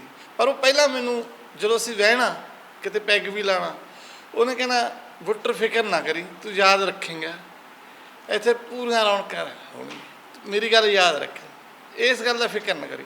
ਮੈਂ ਉਸ ਮਤਲਬ ਚਲੋ ਹੁੰਦਾ, ਉਸ 'ਤੇ ਮੈਂ ਇੱਕ ਗੀਤ ਵੀ ਲਿਖਿਆ ਸੀ, ਬਾਈ ਜੀ ਨੇ ਮੇਰਾ ਰਿਕਾਰਡ ਕਰਵਾਇਆ ਸੀ ਮੇਰੀ ਬੇਟੀ ਹੋਣ ਤੋਂ ਵੀ ਪਹਿਲਾਂ। ਉਹ ਸੀਗਾ ਇੱਕ ਪੁੱਤ ਦੇਈਂ ਵੀ ਰੱਬਾ, ਕੁੱਖੋਂ ਸੱਖਣੀ ਰਵੇ ਨਾ ਕੋਈ ਨਾਰੀ, ਦੁਨੀਆ ਜਿਉਣ ਦੇ ਬਿਨਾਂ ਜਿੰਦ ਸੱਸ ਦਿਆਂ ਤਾਨਾਂ ਨੇ ਸਾੜੀ। ਬਹੁਤ ਗੀਤ ਚੱਲਿਆ ਸੀ ਉਹ। ਅਤੇ ਮੈਨੂੰ ਮੇਜਰ ਨੇ ਜਦੋਂ ਬੈਠਣਾ, ਉਹਨੇ ਕਹਿਣਾ ਮੈਨੂੰ ਸਿਫਾਰਸ਼ ਆਉਂਦਾ ਤੇਰੇ ਗੀਤ ਦੇ ਬੁੱਟਰਾ, ਫੋਨ ਆਉਂਦੇ ਨਹੀਂ, ਇਹ ਕਹਿ ਕੇ ਵੀ ਆਹ ਤਾਂ ਤੁਸੀਂ ਬਹੁਤ ਹੀ ਸੋਹਣਾ ਗਾਇਆ। ਫਿਰ ਉਹਨੇ ਕਹਿਣਾ ਵੀ ਉਹ ਦਿਨ ਦੂਰ ਨਹੀਂ ਜਦੋਂ ਆਊ। ਫਿਰ ਮੇਰੇ ਜੀ ਉਹਨਾਂ ਦੇ ਜਿਉਂਦਿਆਂ ਬੇਟੀ ਹੋ ਗਈ। ਬੇਟੀ ਦਾ ਮੇਰੇ ਦਾ ਜਨਮ ਹੈਗਾ ਜੀ 29/10/99, ਅਤੇ ਉਸ ਤੋਂ ਬਾਅਦ ਉਹ ਦੇਖ ਕੇ ਆਏ, ਮੈਨੂੰ ਹੌਸਲਾ ਦੇ ਕੇ ਆਏ, ਇਹ ਬੇਟੀ ਨਹੀਂ ਹੈਗਾ, ਇਹ ਪੁੱਤ ਆਪਣਾ। ਅਤੇ ਰੱਬ ਨੂੰ ਉਹ ਗੱਲ ਮਨਜ਼ੂਰ ਨਹੀਂ ਸੀ। ਉਸ ਰਾਤ ਮੈਨੂੰ ਕਹਿ ਕੇ ਆਏ, ਕਹਿੰਦੇ ਵੀ ਜਿੱਦੇ ਪੰਜੀਰੀ ਦੇਣ ਜਾਣਾ ਅਤੇ ਮੈਂ ਨਾਲ ਚੱਲੂੰਗਾ। ਮੈਂ ਉਸ ਦਿਨ ਪ੍ਰੋਗਰਾਮ ਨਹੀਂ ਕਰਦਾ, ਮੈਨੂੰ ਪਹਿਲਾਂ ਦੱਸਦੀ। ਲੇਕਿਨ ਰੱਬ ਨੂੰ ਗੱਲ ਮਨਜ਼ੂਰ ਨਹੀਂ ਸੀ, ਉਸ ਤੋਂ ਪਹਿਲੇ ਇਹਨਾਂ ਚਲੇ ਗਏ। ਜੀ ਪਰ ਮੈਨੂੰ ਲੱਗਦਾ ਜੋ ਕਹਿ ਕੇ ਗਏ ਸੀ ਪਰਮਾਤਮਾ ਨੇ ਸੱਚ ਉਹ ਹੋਏ, ਤੁਹਾਨੂੰ ਫਕੀਰ ਸੀ ਬੰਦੇ ਉਹ 21 ਸਾਲਾਂ ਉਹਦਾ ਦਾ ਸੀ, ਇਹਨਾਂ ਦੇ 3 ਬੇਟੇ ਪੁੱਤਰ। ਹਾਂਜੀ ਅੱਛਾ ਹਾਂਜੀ ਕੀ ਬਾਤ ਹੈ। ਪਹਿਲਾਂ ਬੇਟੀ ਹੋਈ 13 ਸਾਲਾਂ ਬਾਅਦ, ਫਿਰ ਬੇਟੀ ਤੋਂ ਮਤਲਬ 21 ਸਾਲਾਂ ਬਾਅਦ ਜਾ ਕੇ 3 ਬੇਟੇ ਹੋਏ ਨੇ ਜੀ ਪਰਮਾਤਮਾ ਨੇ। ਉਹ ਗੱਲਾਂ ਬੜੀਆਂ ਚੇਤੇ ਹੁੰਦੀਆਂ ਬਾਈ ਦੀਆਂ, ਮੈਂ ਕਿਹਾ ਉਹਨੇ ਦੇਖਣੀ ਨਹੀਂ ਸੀ ਲੇਕਿਨ ਸੱਚ ਹੋਇਆ ਜੋ ਕਿ ਹੈ। ਸਰ ਮਾਈਕ ਸੁੰਦਰ ਨਗਰ ਤੋਂ ਅਸੀਂ ਪ੍ਰੋਗਰਾਮ ਤੋਂ ਆ ਰਹੇ ਸੀ ਹਰਿਆਣੇ ਦੇ ਵਿੱਚ, ਕੋਈ ਕਿਤੇ ਟੇਪ ਚੱਲ ਰਹੀ ਸੀਗੀ, ਮੈਨੂੰ ਸਾਡਾ ਬੈਂਜੋ ਵਾਲਾ ਪੱਪਾ ਕਹਿੰਦਾ ਮਾਨਾ ਕਹਿੰਦਾ ਟੇਪ ਚੱਲੀ ਜਾਂਦੀ, ਇਹ ਪਿੱਛੇ ਬੈੱਡ ਤੇ ਪਏ ਸੀ, ਪਤਾ ਨਹੀਂ ਕਿਵੇਂ ਜਾਗ ਆਈ, ਕਹਿੰਦਾ ਮੈਨੂੰ ਕਹਿੰਦਾ ਮਾਨਾ ਓਏ, ਮੈਂ ਕਿਹਾ ਹਾਂ। ਕਹਿੰਦਾ ਇੱਕ ਦਿਨ ਇਹ ਪੁਲਿਸ ਹੀ ਹੋਣਗੇ। ਚਲੋ ਬਾਈ, ਫਿਰ ਉੱਠੇ 5 ਮਿੰਟਾਂ ਬਾਅਦ, ਕਹਿੰਦਾ ਮੈਂ ਤਾਂ ਨਹੀਂ ਹੋਣਾ, ਪਰ ਤੂੰ ਫਲਾਣੇ ਬੰਦੇ ਦਾ ਹਾਲ ਦੇਖੀ ਕੀ ਹੋਣਾ। ਸਭ ਕੁਝ ਸਾਹਮਣੇ ਆ, ਸਭ ਕੁਝ ਸਾਹਮਣੇ। ਜੋ ਕਹਿ ਦਿੰਦੇ ਸੀ ਪਤਾ ਨਹੀਂ ਕੀ, ਬਾਕੀ ਫਕਰ ਸੁਭਾਅ ਸੱਚੀਆਂ ਸੀਗਾ, ਰੂਹਾਂ। ਜੋ ਕਹਿੰਦੇ ਸੱਚ ਹੋਇਆ ਜੀ ਤੇ ਸੱਚ ਵੀ ਹੋਇਆ ਹੈ। ਆਮ ਤੌਰ ਤੇ ਦੇਖੇ ਜਾਂਦੇ ਸਾਡੇ ਇੱਥੇ ਕੋਈ ਮੰਗਤੇ ਵਗੈਰਾ ਜਿੰਨੇ ਆ ਜਾਂਦੇ, ਕੋਈ ਨਾਰਾਜ਼ ਨਹੀਂ ਸਾਡੇ ਜਾਂਦਾ ਸੀਗਾ। ਵੈਸੇ ਤਾਂ ਸਾਡੇ ਭਾਬੀ ਦਾ ਸੁਭਾਅ ਵੀ ਇਸ ਪੱਖੋਂ ਹੱਥ ਤੰਗ ਨਹੀਂ ਹੈਗਾ, ਇਹ ਵੀ ਸਾਧੂ ਵਰਤਦੇ ਨੇ। ਸਾਡੇ ਕੋਈ ਪੁੰਨਦਾਨ ਵਾਲਾ ਜਿੰਨਾ ਕੋਈ, ਕਈ ਵਾਰ ਤਾਂ ਰਾਜਸਥਾਨ ਦੇ ਵਿੱਚ ਸਾਡੇ ਕੋਲੇ ਅਮਲੀ ਇਕੱਠੇ ਹੋ ਕੇ ਆ ਜਾਂਦੇ ਸੀਗੇ, ਸਾਡੀ ਕੁੜੀ ਦਾ ਵਿਆਹ ਹੈ ਜੀ, ਖੰਡ ਦੀ ਬੋਰੀ ਦੇ ਦਿਓ। 1-2 ਵਾਰ ਤਾਂ ਉਹਨਾਂ ਨੇ ਪੈਸੇ ਦਿੱਤੇ, ਉਦੋਂ ਬਾਅਦ ਮੈਂ ਰੋਕਤਾ ਸੀ, ਹਾਂ ਬਾਈ ਆਪਾਂ ਜਿੱਥੇ ਆਪਾਂ ਨੂੰ ਮਿਲਦੇ ਆਪਾਂ ਉੱਥੇ ਬੰਦੇ ਦੀ ਡਿਊਟੀ ਲਾ ਦਿਓ ਵੀ ਇਹਨੂੰ ਖੰਡ ਦੀ ਬੋਰੀ ਦੇ ਦਿਓ। ਉਹ ਦਾਰੂ ਪੀ ਜਾਂਦੇ ਸੀ ਲੈ ਕੇ, ਇੱਦਾਂ ਦੇ ਦੇ ਦਿਓ ਚੱਲ ਜਾਂਦੇ ਸੀ। ਆਮ ਟੂਰਨਾਮੈਂਟਾਂ 'ਤੇ ਜਾਂਦੇ, ਜੇ ਕਿਤੇ ਸਾਨੂੰ ਮੁੱਖ ਮਹਿਮਾਨ ਬੁਲਾ ਲੈਂਦੇ 11,000 ਦੇ ਦਿਓ ਬਸ, ਇਹਦਾ ਵੀ ਇੱਥੇ ਕੋਈ ਕਿਸੇ ਨੂੰ ਵਿਆਹ 'ਚ ਇਨਵਾਈਟ ਕਰਤੇ, ਖੁੱਲ੍ਹੇ ਹੱਥ ਦੇ ਸੀਗੇ। ਕੋਈ ਕਲਾਕਾਰ ਕਿਸੇ ਪ੍ਰੋਗਰਾਮ 'ਚ ਅਸੀਂ ਜਾਂਦੇ, ਕਲਾਕਾਰ ਕੋਈ ਹੋਰ ਗਾਈ ਜਾਂਦਾ 20,000 ਉਹਨਾਂ ਤੋਂ ਸਾਡਾ ਤਾਂ ਕੋਈ ਆਮ ਗੱਲਾਂ ਸੀ, ਬਸ ਪੈਸੇ ਦੇ ਨਹੀਂ ਹੈਗੇ ਸੀਗੇ, ਪੈਸੇ ਨੂੰ ਪਿਆਰ ਨਹੀਂ ਕੀਤਾ ਉਹਨਾਂ ਨੇ। ਜਿੱਦਾਂ ਬਾਈ ਵੀ ਸੀ, ਜਦੋਂ ਅਸੀਂ ਪਹਿਲੀ ਮੁਲਾਕਾਤ ਸੀ ਮੈਨੂੰ ਦੇਖ ਲਿਆ ਸੀ ਵੀ ਇੰਨੀ, ਉਹ ਬੰਦੇ ਉਦੋਂ ਭਾਵੇਂ ਦੁਨਿਆਵੀ ਅਮੀਰ ਨਹੀਂ ਸੀ ਜਦੋਂ ਆਏ ਭਦੌੜ, ਪਰ ਦਿਲ ਦੇ ਬੜੇ ਅਮੀਰ ਸੀ, ਦਿਲ ਦੇ ਬਹੁਤ ਅਮੀਰ ਸੀ। ਮਤਲਬ ਇੰਨਾ ਦਿਲਦਾਰ ਬੰਦਾ, ਐਂਡ ਤੱਕ ਜਿੰਨੇ ਸਾਲ ਵਰਤੇ ਉਹ 9-10 ਸਾਲ ਉਹਨਾਂ ਨਾਲ ਵਰਤੇ, ਕਦੇ ਇੱਕ ਦਿਨ ਵੀ ਕੋਈ ਉਹਨਾਂ ਦੇ ਸੁਭਾਅ 'ਚ ਗਿਰਾਵਟ ਨਹੀਂ ਸੀ ਦੇਖੀ, ਕੋਈ ਬੇਈਮਾਨੀ ਨਹੀਂ ਸੀ ਦੇਖੀ, ਫੱਕਰ ਮਸਤ ਹੈ ਬੰਦਾ। ਨਹੀਂ ਕੋਈ ਉਹਨਾਂ ਨੂੰ ਚੜ੍ਹਾਈ ਦਾ ਗਰੂਰ ਹੋਇਆ, ਬਿਲਕੁਲ ਹਉਮੈ ਨਹੀਂ ਆਈ। ਜਦੋਂ ਪੂਰੀ ਤੂਤੀ ਬੋਲਦੇ ਸੀ, ਬਿਹਾਰ 'ਚ ਵੀ ਕੈਸਟਾਂ ਵਿਕ ਗਈਆਂ ਅਤੇ ਅਫਸਰਸ਼ਾਹੀ 'ਚ ਪੂਰਾ ਨਾਂ ਚੱਲਦਾ ਸੀ, ਫੋਨ ਚੱਲਦੇ ਸੀ, ਉਦੋਂ ਵੀ ਬੰਦੇ 'ਚ ਹਉਮੈ ਨਹੀਂ ਸੀ। ਕਦੇ ਅੱਧੀ ਰਾਤ ਨੂੰ ਫੋਨ ਕਰ ਲਤਾ, ਜੇ ਉਹਨਾਂ ਨੇ ਕਿਸੇ ਉਸ ਪ੍ਰੋਗਰਾਮ ਹੋਣਾ ਸਾਡੀ ਸਾਈਡ, ਭਾਵੇਂ 11 ਵਜੇ 12 ਵਜੇ, ਮੇਰਾ ਬਾਹਰ ਖੜਕਾ ਕੇ ਮਿਲ ਕੇ ਹੀ ਜਾਂ ਬਹੁਤ ਪਿਆਰ ਦਿੱਤਾ ਇਹਨਾਂ ਪਾਈਆਂ ਵਾਲਾ ਪਿੰਗ ਵਾਲ ਪਾ ਕੇ ਵੀ ਆ ਜਾਂਦੇ ਤੁਹਾਡੇ ਪਾਈਆਂ, ਹਾਂ ਪਿੰਗ ਵਾਲ ਪਾ ਕੇ, ਬਸ ਮੈਂ ਕਿਹਾ ਬੁੱਟਰ ਨੂੰ ਮਿਲ ਕੇ ਚੱਲਦੇ ਹਾਂ, ਇੱਦਾਂ ਦਾ ਪਿਆਰ, ਬੜਾ ਪਿਆਰ ਦਿੱਤਾ।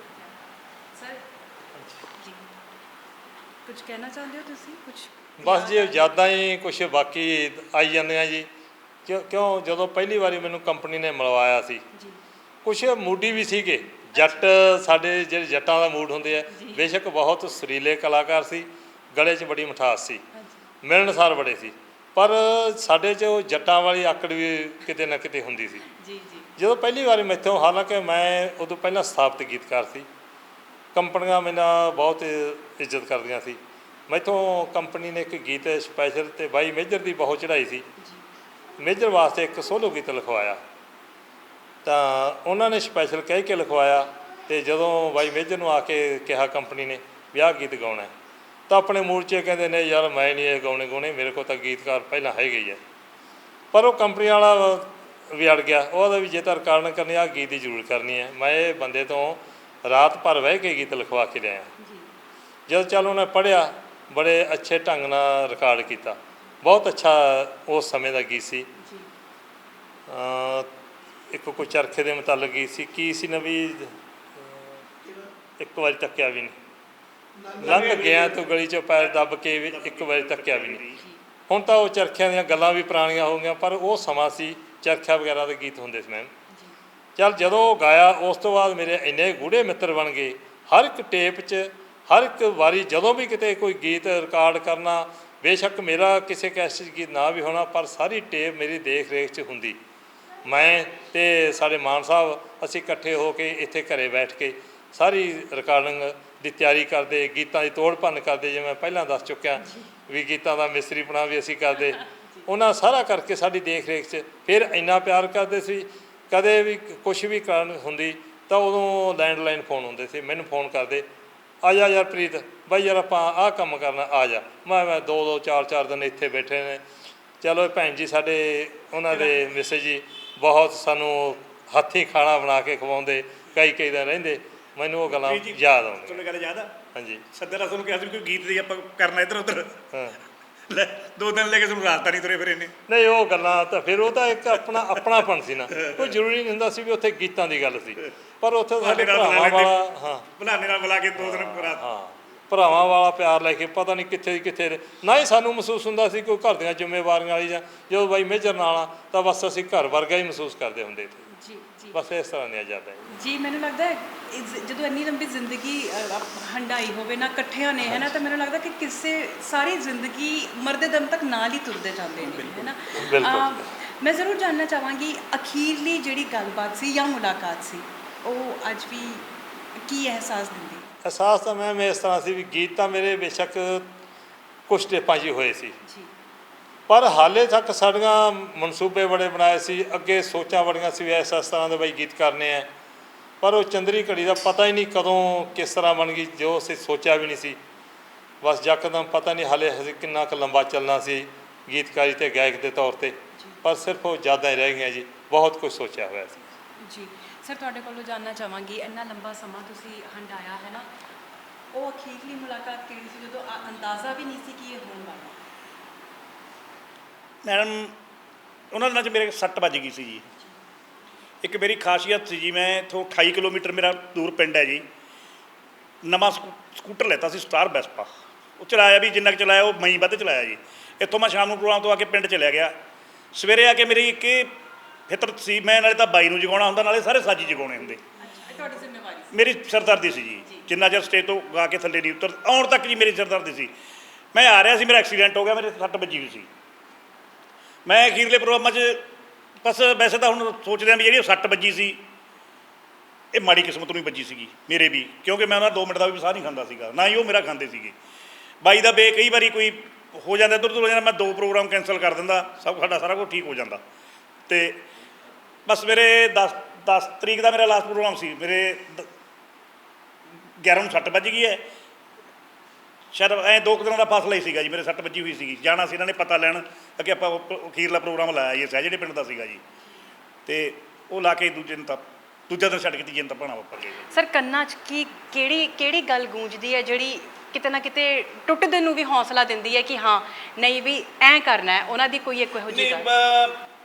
ਇੰਸਪੈਕਟਰ ਮੈਡਮ ਸਾਡੀ ਹੁਣ ਗੱਲਾਂ ਇਹ ਹੌਸਲਾ ਤਾਂ ਇਹ ਚੀਜ਼ ਦਿੰਦੀ ਆ ਵੀ ਇਹ ਹੋ ਗਿਆ, ਜਵਾਨ ਹੋ ਗਿਆ, ਇਹਦਾ ਵੀ ਦੇਖੀਏ ਉਹਨਾਂ ਦੇ ਨਾਂ ਦਾ ਆਪਾਂ ਕ੍ਰੈਡਿਟ ਲੈ ਕੇ, ਫਿਰ ਹੁਣ ਪੋਤਾ ਵੀ ਹੋ ਗਿਆ ਇਹਨਾਂ ਦੇ ਵੀ 10 ਸਾਲ ਨੂੰ ਕਮੇਡੀਅਨ ਬਣਾ ਲਾਂਗੇ, ਕੋਈ ਨਹੀਂ 20 ਸਾਲ ਨੂੰ ਹੀਰੋ ਬਣ ਜੂ।